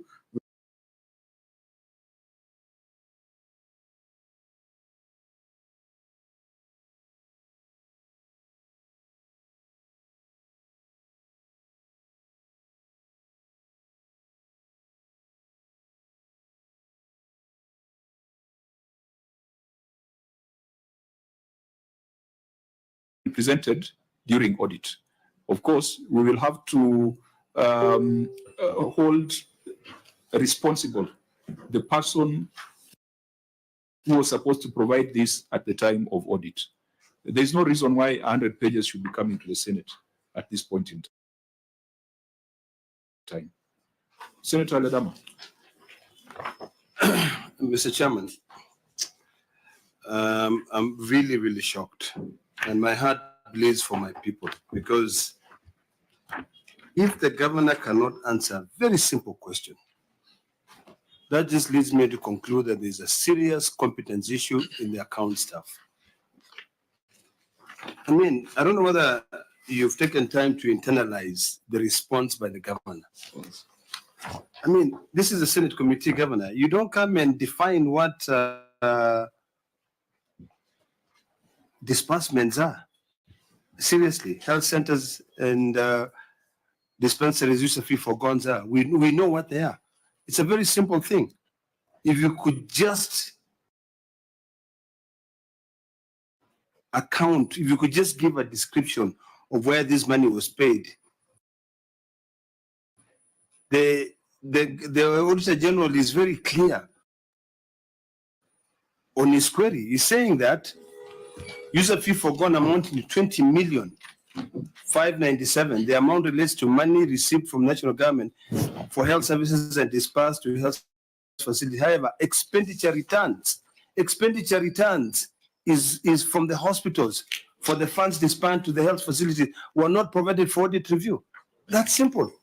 From the health facility saying, we received the 20 million, this is what we spent the money for. That's it. This goes back to what we're asking with the control of budget, that when you requisition money now, you send back an expenditure report. So, Mr. Chairman, there is a serious competence issue here. And I think you need to really, and none of those issues are answered. Not a single question has been answered to our satisfactory. I am really at a loss of word on what to say when it comes to the issue of competence. And you know, through the chair, that is the issue. The auditor is querying about expenditure returns. So I didn't expect the schedule of expenses. I would have expected the governor to attach in his appendixes, his annexures, that, for example, if Angata Health Center had received, for example, Kabweria Dispensary, if it means blah, blah, blah, 109, this disbursement, I would have expected the governor to attach the expenses of 109, because that was what the Auditor General was auditing. The expenditure returns, not the disbursement schedule, because the audit query is direct. The governor might try to be precise in his response, but the audit query that is being queried through you, the chair, was the amount relates to money received from the national government for health services and dispersed to health centers. However, expenditure returns for the funds dispersed to health facilities were not provided for audit review. So the issue was expenditure returns. You have given Mulot Health Center 111,688. What was it spent on? Then now provide the documentation to the auditor.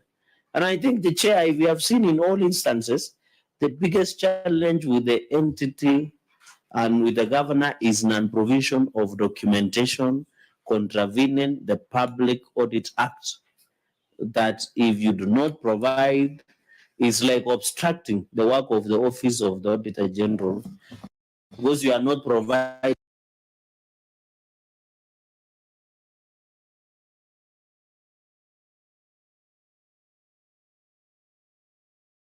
the documentation. So governor should tell us whether there is capacity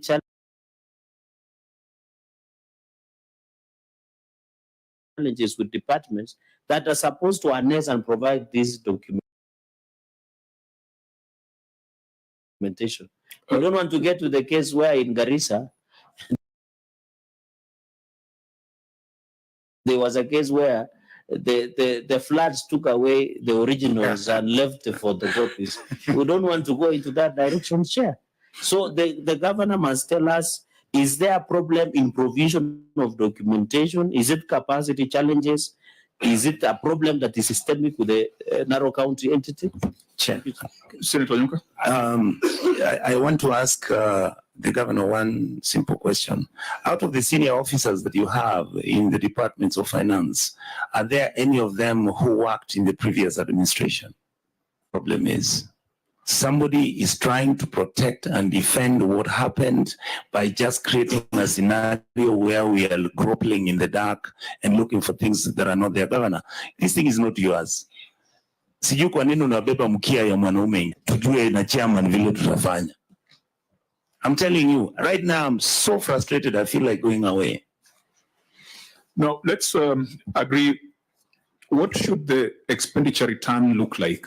Governor, what would you expect the expenditure return to look like? When the money goes to the facility, is it supposed to go into specific vote heads, or it's general support for the facility?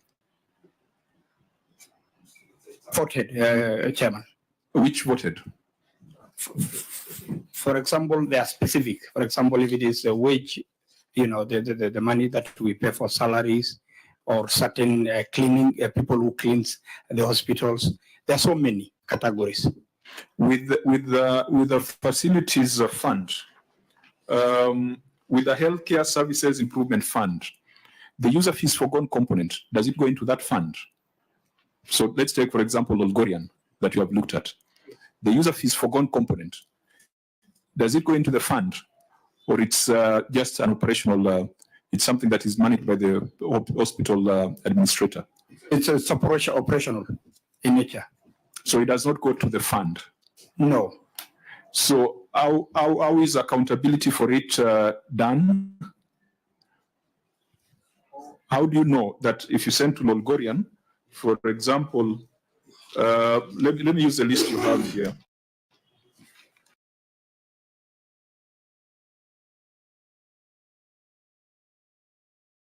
The first hospital is Angata Health Center. You sent 129,000 to Angata Health Center. How do you get visibility of that expenditure? So normally there is a committee that sits and look at the needs of that particular hospital because they're different in nature. Yes. And they come up and they pay with vouchers. That's how we can follow up on what have been paid, and then we collect as evidence of what has been paid. Do the vouchers come back to the CC Finance? Yes. We have to. They have to account. Because the vouchers you have here are related to transfer to the institutions, not returns from the institutions. All these vouchers, just flip through. It's transfer of user fee funds to the above institution. So this is not what the Auditor General wanted. He probably saw this. What the Auditor General wants to see is the return from the facility to show that the 129,000 was spent on. Does that exist? Yes, this one now, the total amount that has been indicated there. Now there is a breakdown from the health facilities showing each and every item that has been, how much money has been spent on each item. No, but when you send to Angata Health Center, yes, the committee makes their decisions. Yes, they spend. Don't they report back that the following items? They do. They have to reconcile with how much they have been given. Yeah. So could you give us, for example, for Angata Health Center, in this pack of documents, where is that return? Angata. Is that? Because what we have here are disbursements. Yes. Yes. The auditor has no problem with that. The auditor says you have disbursed, now account for it. We have, but it's not in this file. So you see, this all this does not address the query. It all does not address the query. Chair, Senator Adam? To make this thing easy, you've asked the governor a simple question. When you release money from the exchequer and you're transferring that money to other health facilities, where does that money go to? Does it go to a fund, or it goes to just to the hospital? And the response by the governor was that it goes to the hospital, not to the fund. If it goes to the fund, there have to be withdrawals. And you say, the governor also said they are vote heads. So to make it easy, instead of dilly-dallying and wasting so much time on this matter, I think 7 days are evidence of the expenditure returns, period. Because all that has been presented here in this big volume is gibberish. The auditors did not ask to be given vouchers for payments. They only said, give us the expenditure returns. Not the money that was sent out to show us that you've sent money. No, no, no. Show us how did they spend that money. This is additional information that you're giving us, which might be necessary for us to see how much money is going to each health facility, but it has not been requested for. What has been requested for is very simple, expenditure returns. So who consolidates the returns within the entity? Is it the CEO Finance, CEO Health? Through CEO Health and then to CEO Finance. Because it has to come from the dispensary or the health center. So I think it raises queries on the utilization of user fees forgone, which has, can you confirm, Governor, that this has been discontinued? The user fees forgone. Is it still available for counties? What happened is that we have not received lately, the amount. No, but so it was discontinued because it was that's what I'm saying. When we share. Correct, because when we came in, we haven't received. Remember, we are dealing with a 2020-2021 report. So I think there was some abuse of some of these conditional grants in counties where money was sent without corresponding returns. Senator Cherargei. I think, in short, since the governor did not answer this question, it remains unresolved because the issue was on expenditure returns. It has not been answered. Yeah, I don't think there is.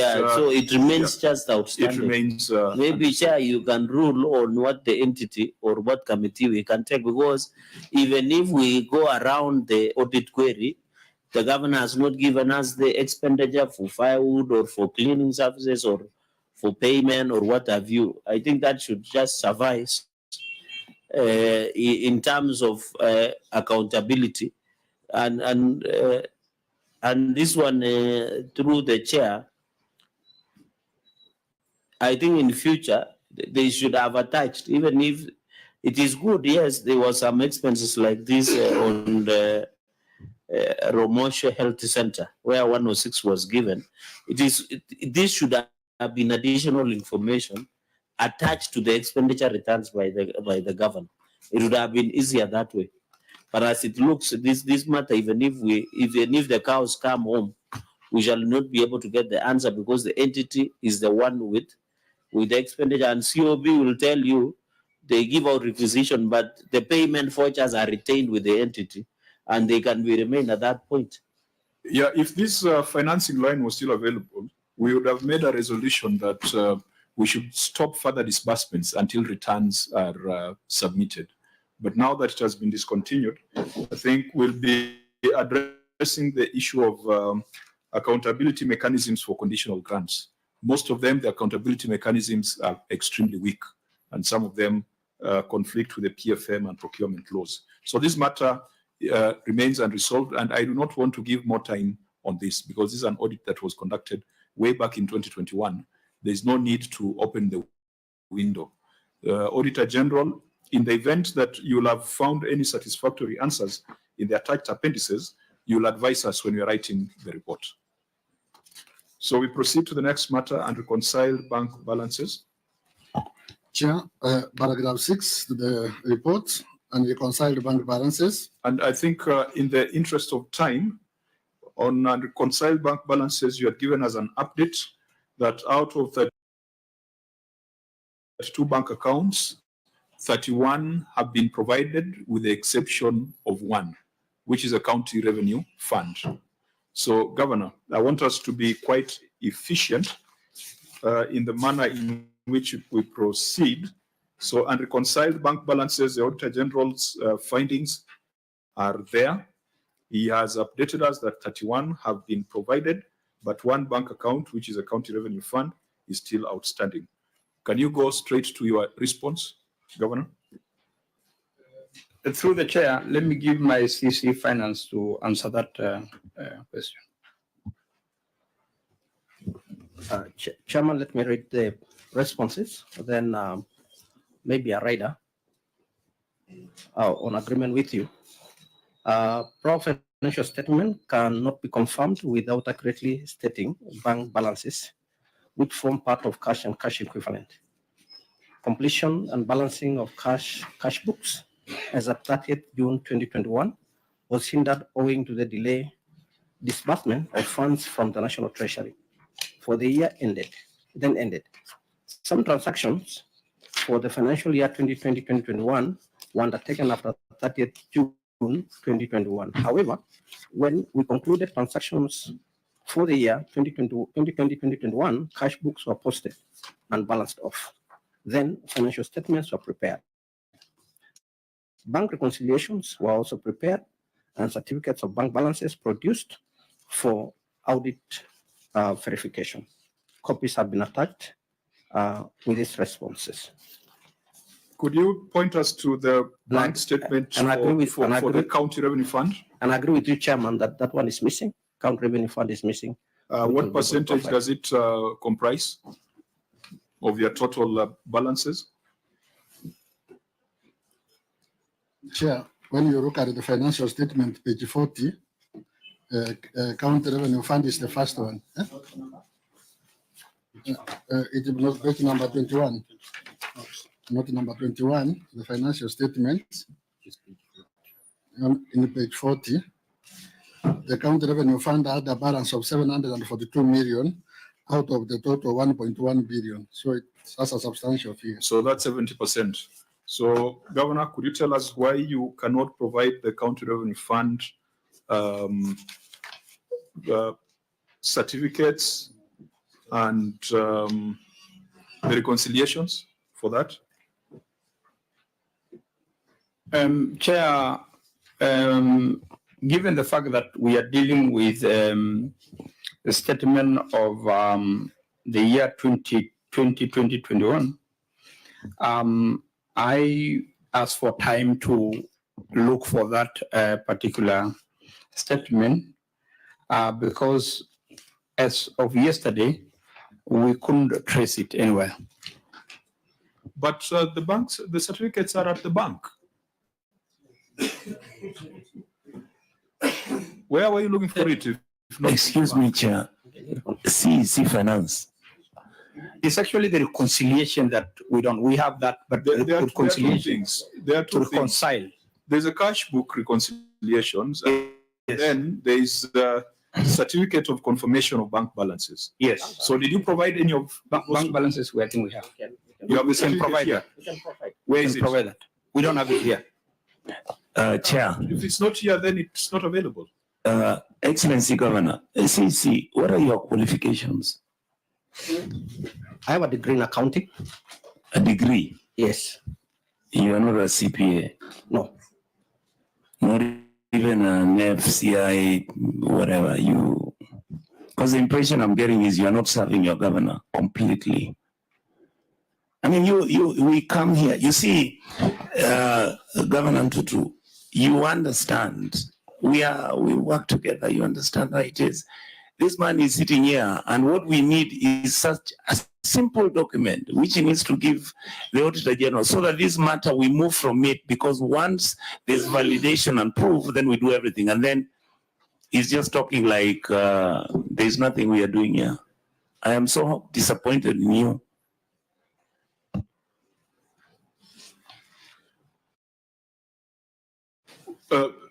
Governor, this is a really simple matter.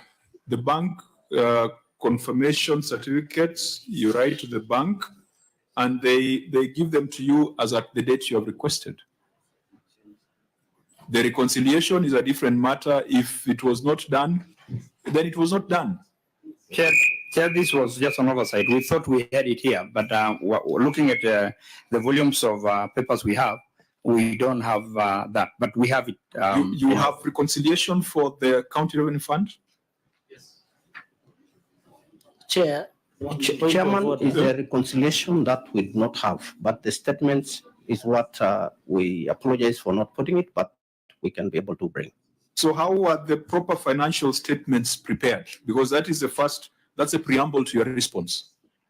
If you can't find it, how then we agree with the Auditor General that the financial statements, really, I think this is what now gives rise to the adverse opinion.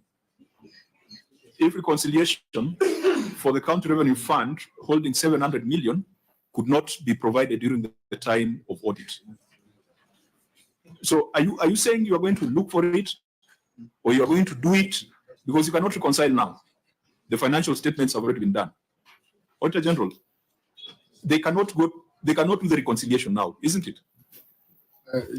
Chair, they can do. They can do. As long as they get the bank confirmation certificate and they have the cash books, then they can reconcile. It can still be reconciled. Only that even if they get a different figure, it cannot now be cannot change the financial statement. But it can affect subsequent periods. Yes. Governor, what's your plan of action? Chairman, will do our best to do reconciliations to some of the documents that we tried to look for, and the auditor is aware. We could not be able to get at the time of when we are preparing for this audit, but if given time, we'll still go back to the archives to see whether we can be able to retrieve any. Patrick? Chair, I just wanted to note that now you realize where we are, because when you're talking about 2021, they are still looking for documents to be able to do reconciliation. You can now see the subsequent periods and how they are going to be affected by the reconciliation that is going to be undertaken. And that's why we also have adverse opinion even for 2022 and 2023. Thank you, Chair. Senator Chirake. Chair, as this question remains outstanding, just like the rest, there is a strange document, I can't make it out, recurrent 2021, Governor, Appendix 6. There is a strange document that it cannot, you see it's like January 2021, it is crippled, total payments. What is this document? Just before Narok County CPK recurrent account, just before an even development 2021, just before,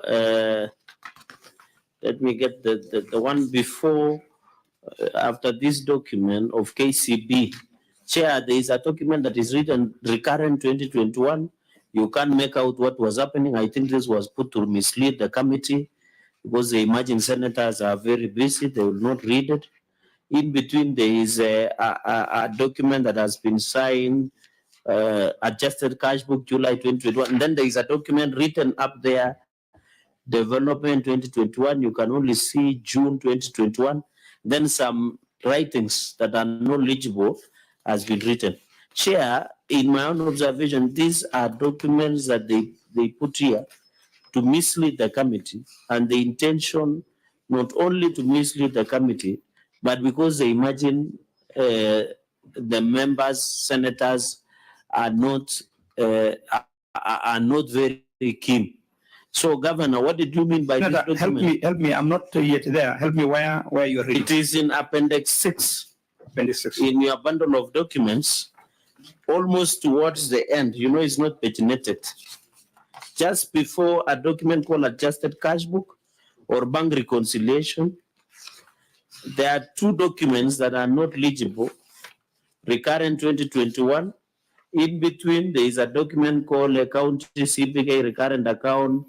Then there is the same document of recurrent 2021, development 2021. This document is not legible. What was the intention? Chair, was this intention to mislead the committee, even from where you are seated? Is this, what is the intention? What did the governor wanted to achieve with such kind of document, Chair? Governor? If you can see it, then it is miracle. Because I hope Senator Ledama with reading classes, can you make out that? Maybe, or we use microscope. Yes. Maybe Governor can tell us what did he mean by recurrent 2021 handwritten by your own hand, and then development 2021. And you know, Chair, The PMF Act gives responsibility to accounting officers. I think it is high time that the CCM of finance must go on oath, because it is the high time the CCM of finance must go on oath. I know his history when he was in Kajiado. Mr. Speaker, sorry, Mr. Chair, I think it has reached a point that we must make the CCM finance go on oath, because it cannot be misleading a committee. The governor has been a member of parliament. I can imagine if he was in our own shoes, where such documents are being put to mislead the committee chair.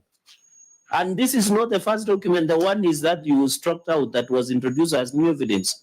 Even in a court of law, your county attorney will advise you, you cannot introduce evidence at the middle of a trial. You don't change the rules at the middle of the game. So this document, Chair, is very unfortunate. Is to take responsibility, it must be the governor. Yes. He's the one who swore the oath. And under the Parliamentary Powers and Privileges Act, it is an offense to utter a false document or to attempt to mislead the committee. Yes. And also, Chair, also CCM finance must not escape unscathed, because the CEO will take the ultimate responsibility, but also the CCM finance and those people who are seated with the governor must also be reprimanded, Take the functional responsibility. because they are the ones who are preparing this documentation. Now, with a view to coming back to this, Governor, my members are frustrated over provision of things that do not relate to the queries. I think the substantive thing here is that 32 bank accounts, 31, the documents have been provided, whether there's an addition of legible and illegible records, but the big concern is the 700 million that is held in the county revenue fund. So that's where the problem is. And from the beginning, you can see the problems, the systemic problems in Narok.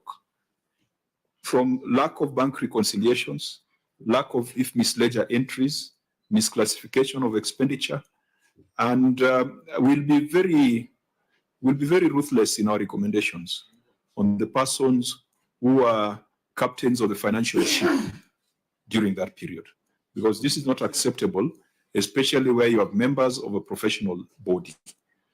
The lack of bank reconciliation on the county revenue fund, Auditor General, I want you to explain what that means, because that is not just an accounting matter.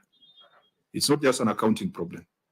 What does it mean if you do not have proper reconciliation on an account holding 742 million? What is the risk? There's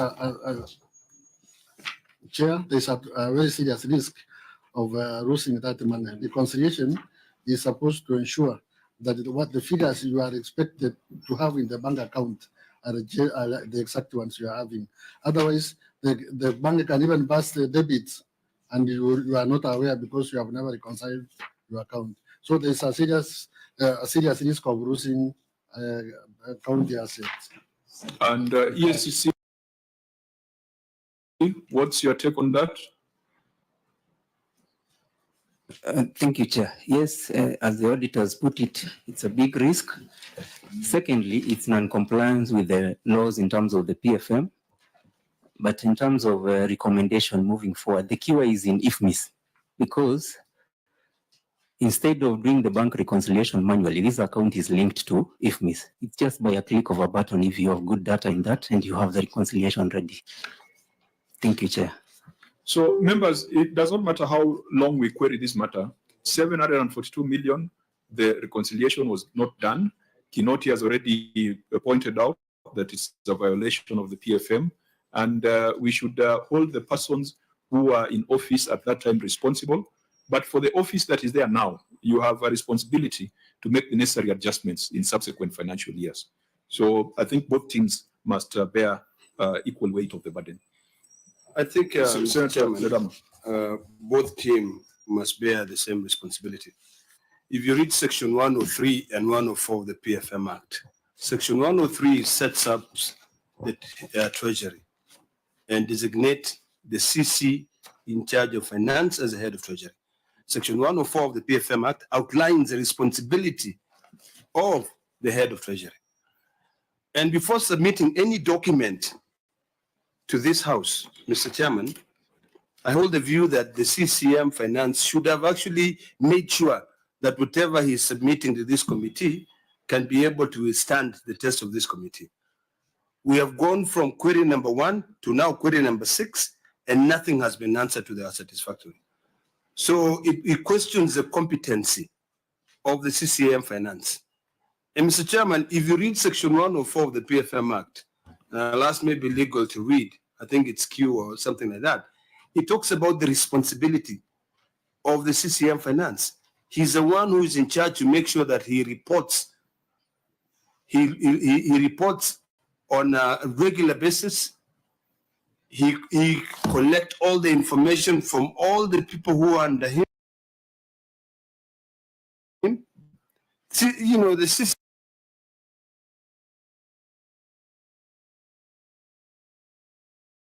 Finance is the only person who has got more powers than anybody else. So I hold the view that the current CCM Finance of Narok is incompetent, you know, and unless it is checked, Mr. Chairman, we will continue having these problems over and over again. So I know in the last parliament, we, in the same committee, and I think, Mr. Chairman, I was with you and Senator Cherokee, we caused for certain changes to be made in the same county of Narok, where we moved one CCM from, I think it was health, to somewhere else because of competence Even point issues. of information, we directed the governor of Kisumu to change his CCMs, and he did the changes after interacting with this committee. If you remember, Chair, when we were in KICC, some appointments were made and others were dropped, Chair. It was because of the incompetency that was being displayed in the last introduction in county public accounts. So we have done it before. Because, Chairman, as I conclude, yeah, please conclude. If you go to Appendix 6, you'll be shocked. Everything which is presented here is either not signed, not legible, you know, not stamped. Others is just gibberish. You can't really make out what it is. I've tried to wear reading glasses to see, even to try and make sense of anything. Others, bank reconciliation, it's made sure that you can't see anything. And this is not the responsibility of the previous administration, really. It is the responsibility of whoever who is submitting these documents to show that they have gone through. If whatever was left there they could not see, they don't present it. They come before this committee and say, we were not able to find this document.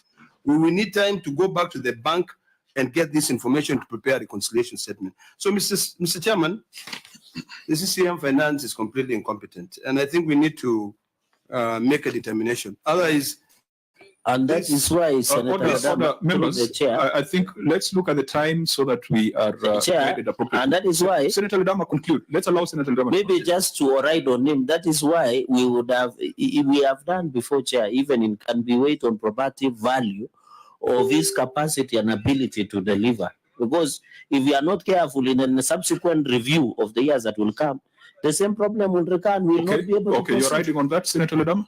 So as I conclude, Mr. Chairman, all these issues, riding from the previous issue that I discussed on the issue of double requisitions, diversion of funds, now to presentation of documents which do not make sense to this committee, all those leads to incompetence, and something has got to be done. And I agree with the committee that in subsequent meetings, the CCM Finance, whoever is going to be there, if it's still the same one, has got to take oath. So that when he takes oath, whatever he answers things that he can be able to say, I know what I'm saying.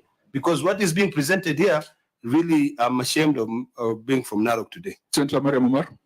Chair, mine is on issue of reconciliation. Maybe an auditor can guide us if it is 2022, 2023, such query of reconciliation, if it is there, for 2021 and 2022 also, the two financial years, so that we can conclude that of negligence and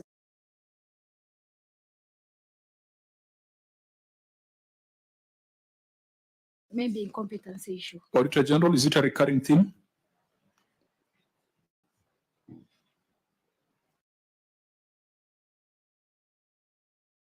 And as auditor does that to the governor, who in your organization has a responsibility for reconciliation of bank accounts and preparation of cash books? What's the title of that officer? Accounting financial services. Now, that is another person who's letting you down. There was a director of IFMIS whom you have established is not doing their job. There is now this other officer. It must also directly point at where the responsibility lies. You've got people you've employed, they're deadwood, they're not doing their work. And I think for us to get out of this, we must hear your, to ensure, which you have said you need to go beyond that. I also want to hear your undertaking on this issue of bank reconciliations, because it is not optional, it is mandatory. And you have people who are doing it. While you're rescuing flood victims, there is someone in the office who's being employed to do bank reconciliations, but they are not doing it. So, Auditor General, is it recurring? Yes, Chair. The paragraph on cash and bank appears in 2022 and also in 2023. In light of that, Governor, what's your commitment to the Senate? Chair and honorable members, I undertook to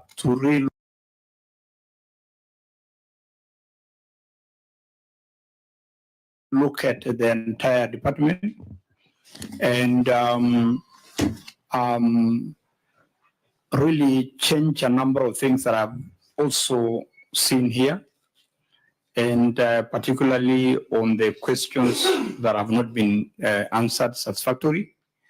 And going forward, I promise the committee that I'll do the best I can to make sure that this will not happen again. If you don't take action, it will be your failure as a CEO. And I think whereas the Senate can make certain in the county assembly, however, we have also a constitutional duty to point out when we feel that state and public officers in county governments are not doing the right thing. And so, whereas I will not be quick to pass judgment on the conduct of your officers, but I think we'll be sending a recommendation to the House if we find that some of these things we are dealing with are as a result of failure of professionals or failure of officers who are being employed and who are being paid using public funds.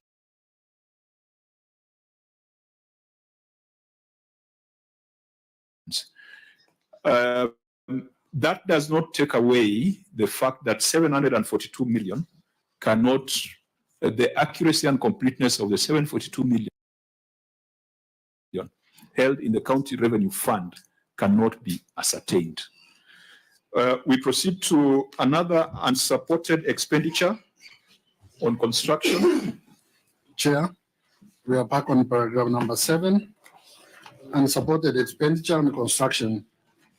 The statement of receipts and paid million, the financial statements. Included is an amount of 559,673,904 relating to the construction of building, out of which an amount of 23 million was incurred as management fees on the construction of the new Narok County Referral Hospital Broke. The amount has not been supported with sufficient and relevant documents. Further, the balance includes an amount of 19,648,786 incurred on the construction and upgrading of Emoradekir Health Center. Although management indicated that the procurement method applied was open tender, no evidence was provided to support this assertion. In the circumstance, the validity and completeness of the construction of buildings balance of 42,648,786 included in the expenditure of 559,673,904 for the year ended 30th June 2021 could not be confirmed. Chair. Governor. CC, Finance. Chairman, The response we wrote is the management consultant architect was hired to prepare designs and plans for the new hospital block. Amount paid within the year was 14 million, balance related to the previous financial year. The advertisement copy, which had been kept in the procurement file, has not been provided during the audit, was later submitted to the auditors for review. We have that, and I think we also have the, which is not attached, we have the contract which was given to the consultant. So if you don't attach it, that was the audit query. Why then come to Nairobi without attaching it? You see, you are lending credence to some of the assertions made by my members, and I'm slowly being driven to that conclusion. There were two audit queries: evidence and supporting documentation for that management fee, and the other one was a procurement method for a Murwadi Kir Health Center. Simple, easy to deal with. So where is the evidence for the payment of the 23 million? Chairman, it was very difficult to get the architect. That was my challenge. My challenge was I'm dealing with the previous records, which people who hold them are no longer with us, some of them. And it was very difficult for me to get these records within the time that I was required to. So what did you get eventually? To be honest, Chairman, I actually got it yesterday. What did you get? I got a contract. Did you get the payment vouchers for 14 million because you're disputing the Auditor General's figure? Auditor General says 23, you are saying 14. No, I could only get statements, but I couldn't get the vouchers.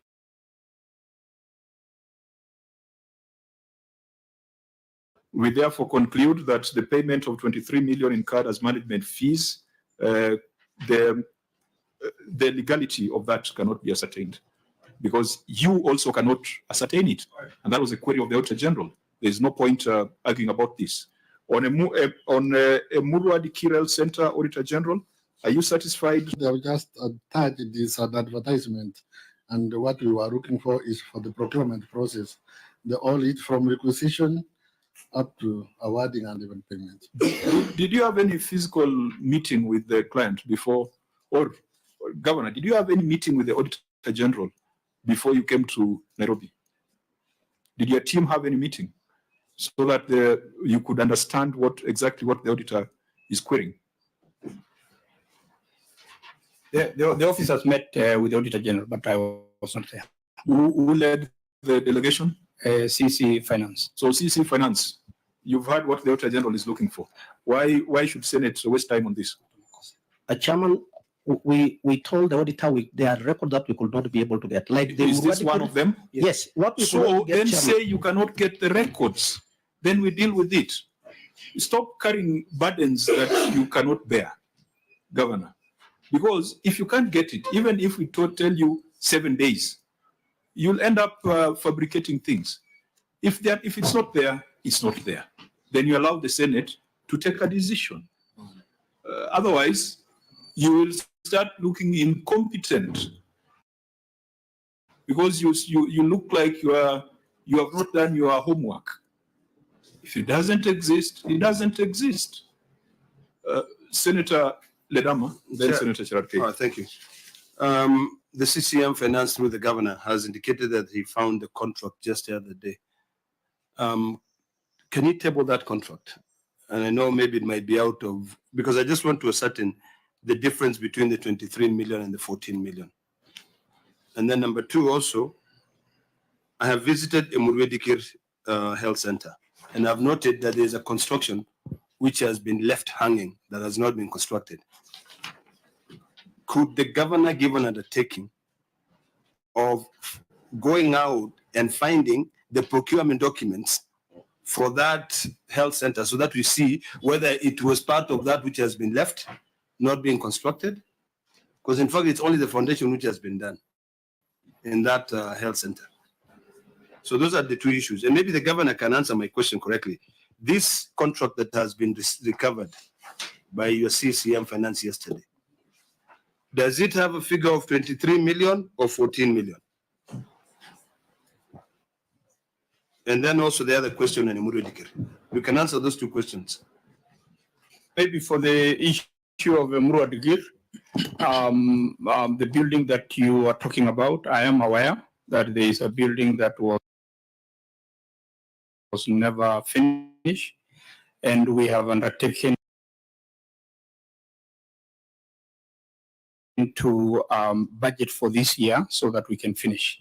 But as far as this issue is concerned, let me just put it that we could not get any information at all. Even the contract we are talking about is zero. We have not get anything. The header of this audit finding is unsupported expenditure. The county government has not provided any support to that expenditure. I will not even allow the tabling of that contract because we don't know its authenticity. They will present it to the EACC.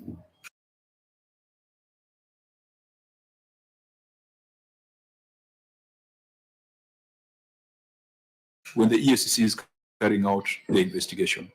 Senator Cherargei. Chair, you know, government exists in perpetuity. And the governor knows that very well because he has served with national administration.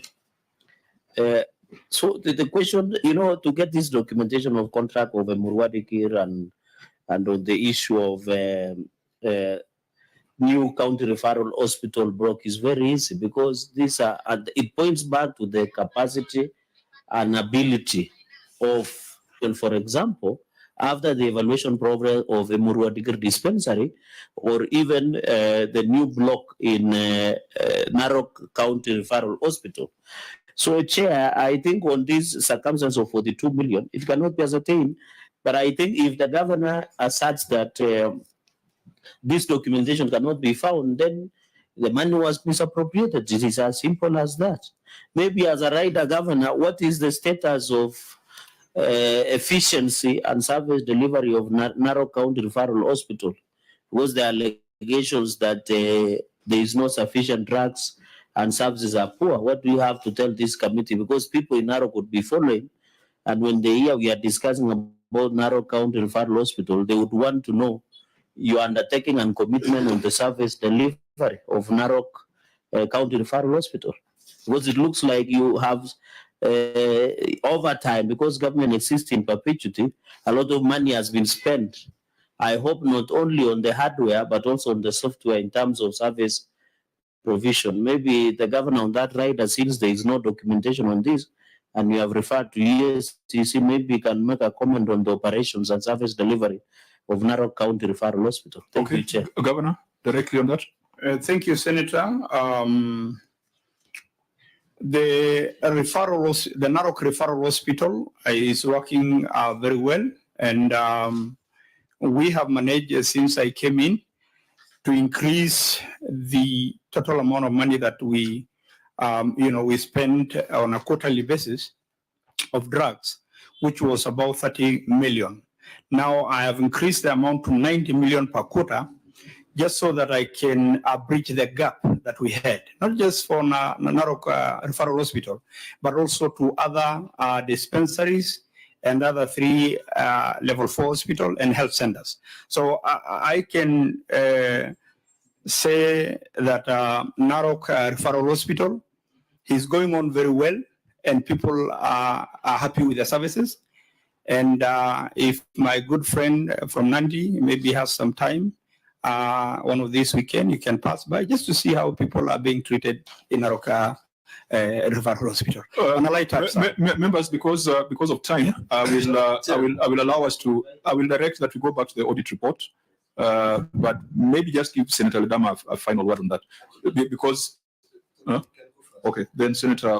I just wanted to ask Governor to tell us how much on-source revenue he has been collecting from the hospital. If it does well, the money will be much more, you know that. So I need to.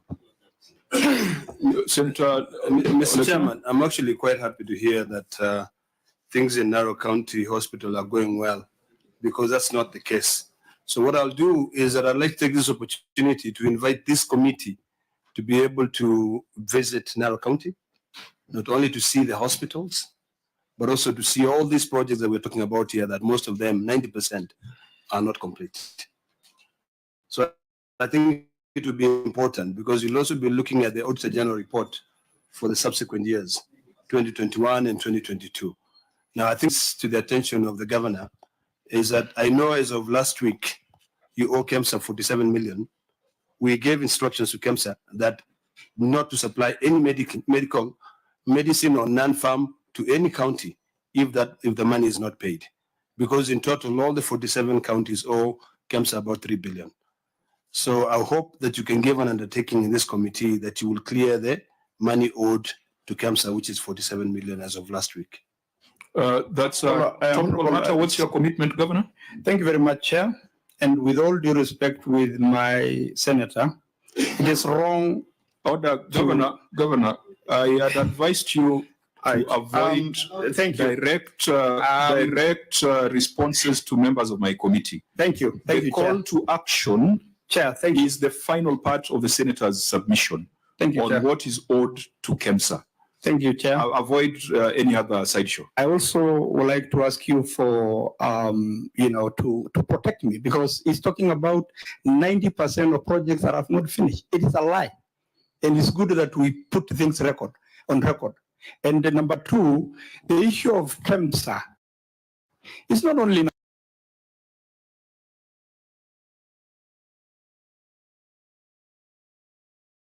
our county that owe money to KEMSA. All counties, 47 counties owe money at a certain time.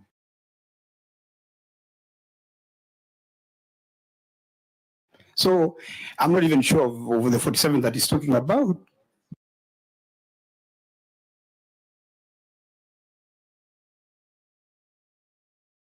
But it's good that you don't lie to the nation. Orders, Governor. You have been in Parliament, and you know that in Parliament you do not use such words like lie. I will therefore direct that you withdraw that statement. That is parliamentary language. I withdraw, Chair, but why are you allowing Ledama to lie to the nation that Narok is not properly... Governor, just allow me.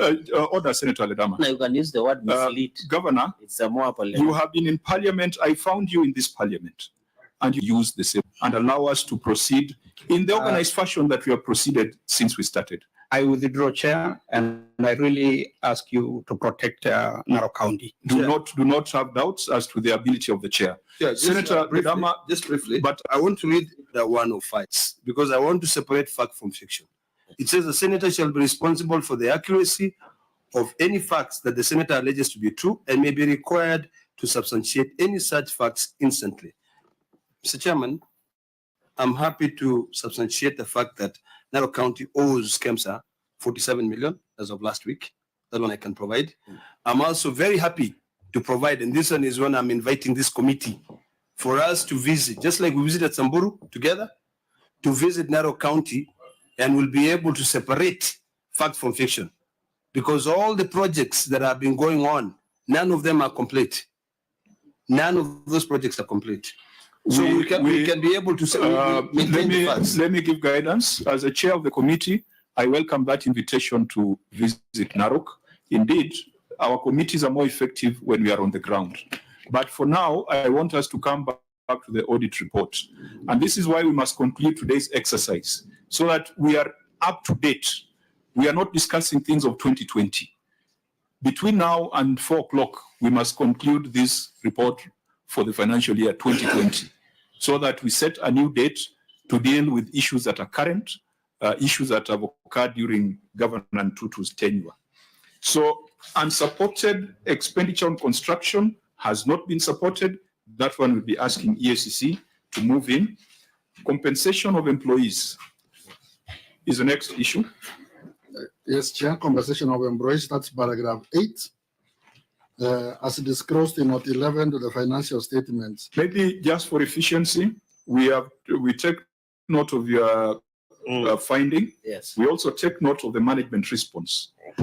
Auditor General, do you agree that the 285 million can be accounted for as employers' contribution to staff pension? Do you agree with the management response? No, Chair. You do not agree with the I do not management agree. response. Okay, so then, Governor, how do you account for the 285 million? That variance, because the Auditor General disputes your analysis. The CCF finance answer that. Proceed. Chairman, if you see the annexure or appendix number 8, sorry, you could be able to see the summaries. And the summaries are what you see as 285, and we recorded here as 286, is the amount of pension fund or pension deductions. Is it 286 or 296? As in our summaries, we have recorded as 286. Which You know, the- which not- row? which- Which then row is it? Which row is it? Go to, if you are seeing the summary, go to the last paragraph of the summary. The Chair, summary, just on table. a point of order, I can see another loose page added there. So which one are we looking at? Are we looking at the one? which is- Maybe for efficiency, why don't you point to us CCM? Yes. Yes. Which part of Annex 8 you are referring to? There's one let's letter that is loose. Let's Senator even not consider this one that is loose. Make sure your mic is on, please. Yes. OAG. Just what I wanted to bring to the attention of the chair is that there's a rules leave, which we had no opportunity to interrogate. If it has not been processed by the Auditor General, it is expunged. No problem, Chairman. What we can do, let's go to what No, is it's not. Just one moment. It's not the one that you're referring to. No. Yeah, then tell us to which one you're referring the to. one is fixed. Sorry? There is a table, the last table. Which page, if you don't mind? Immediately after appendix.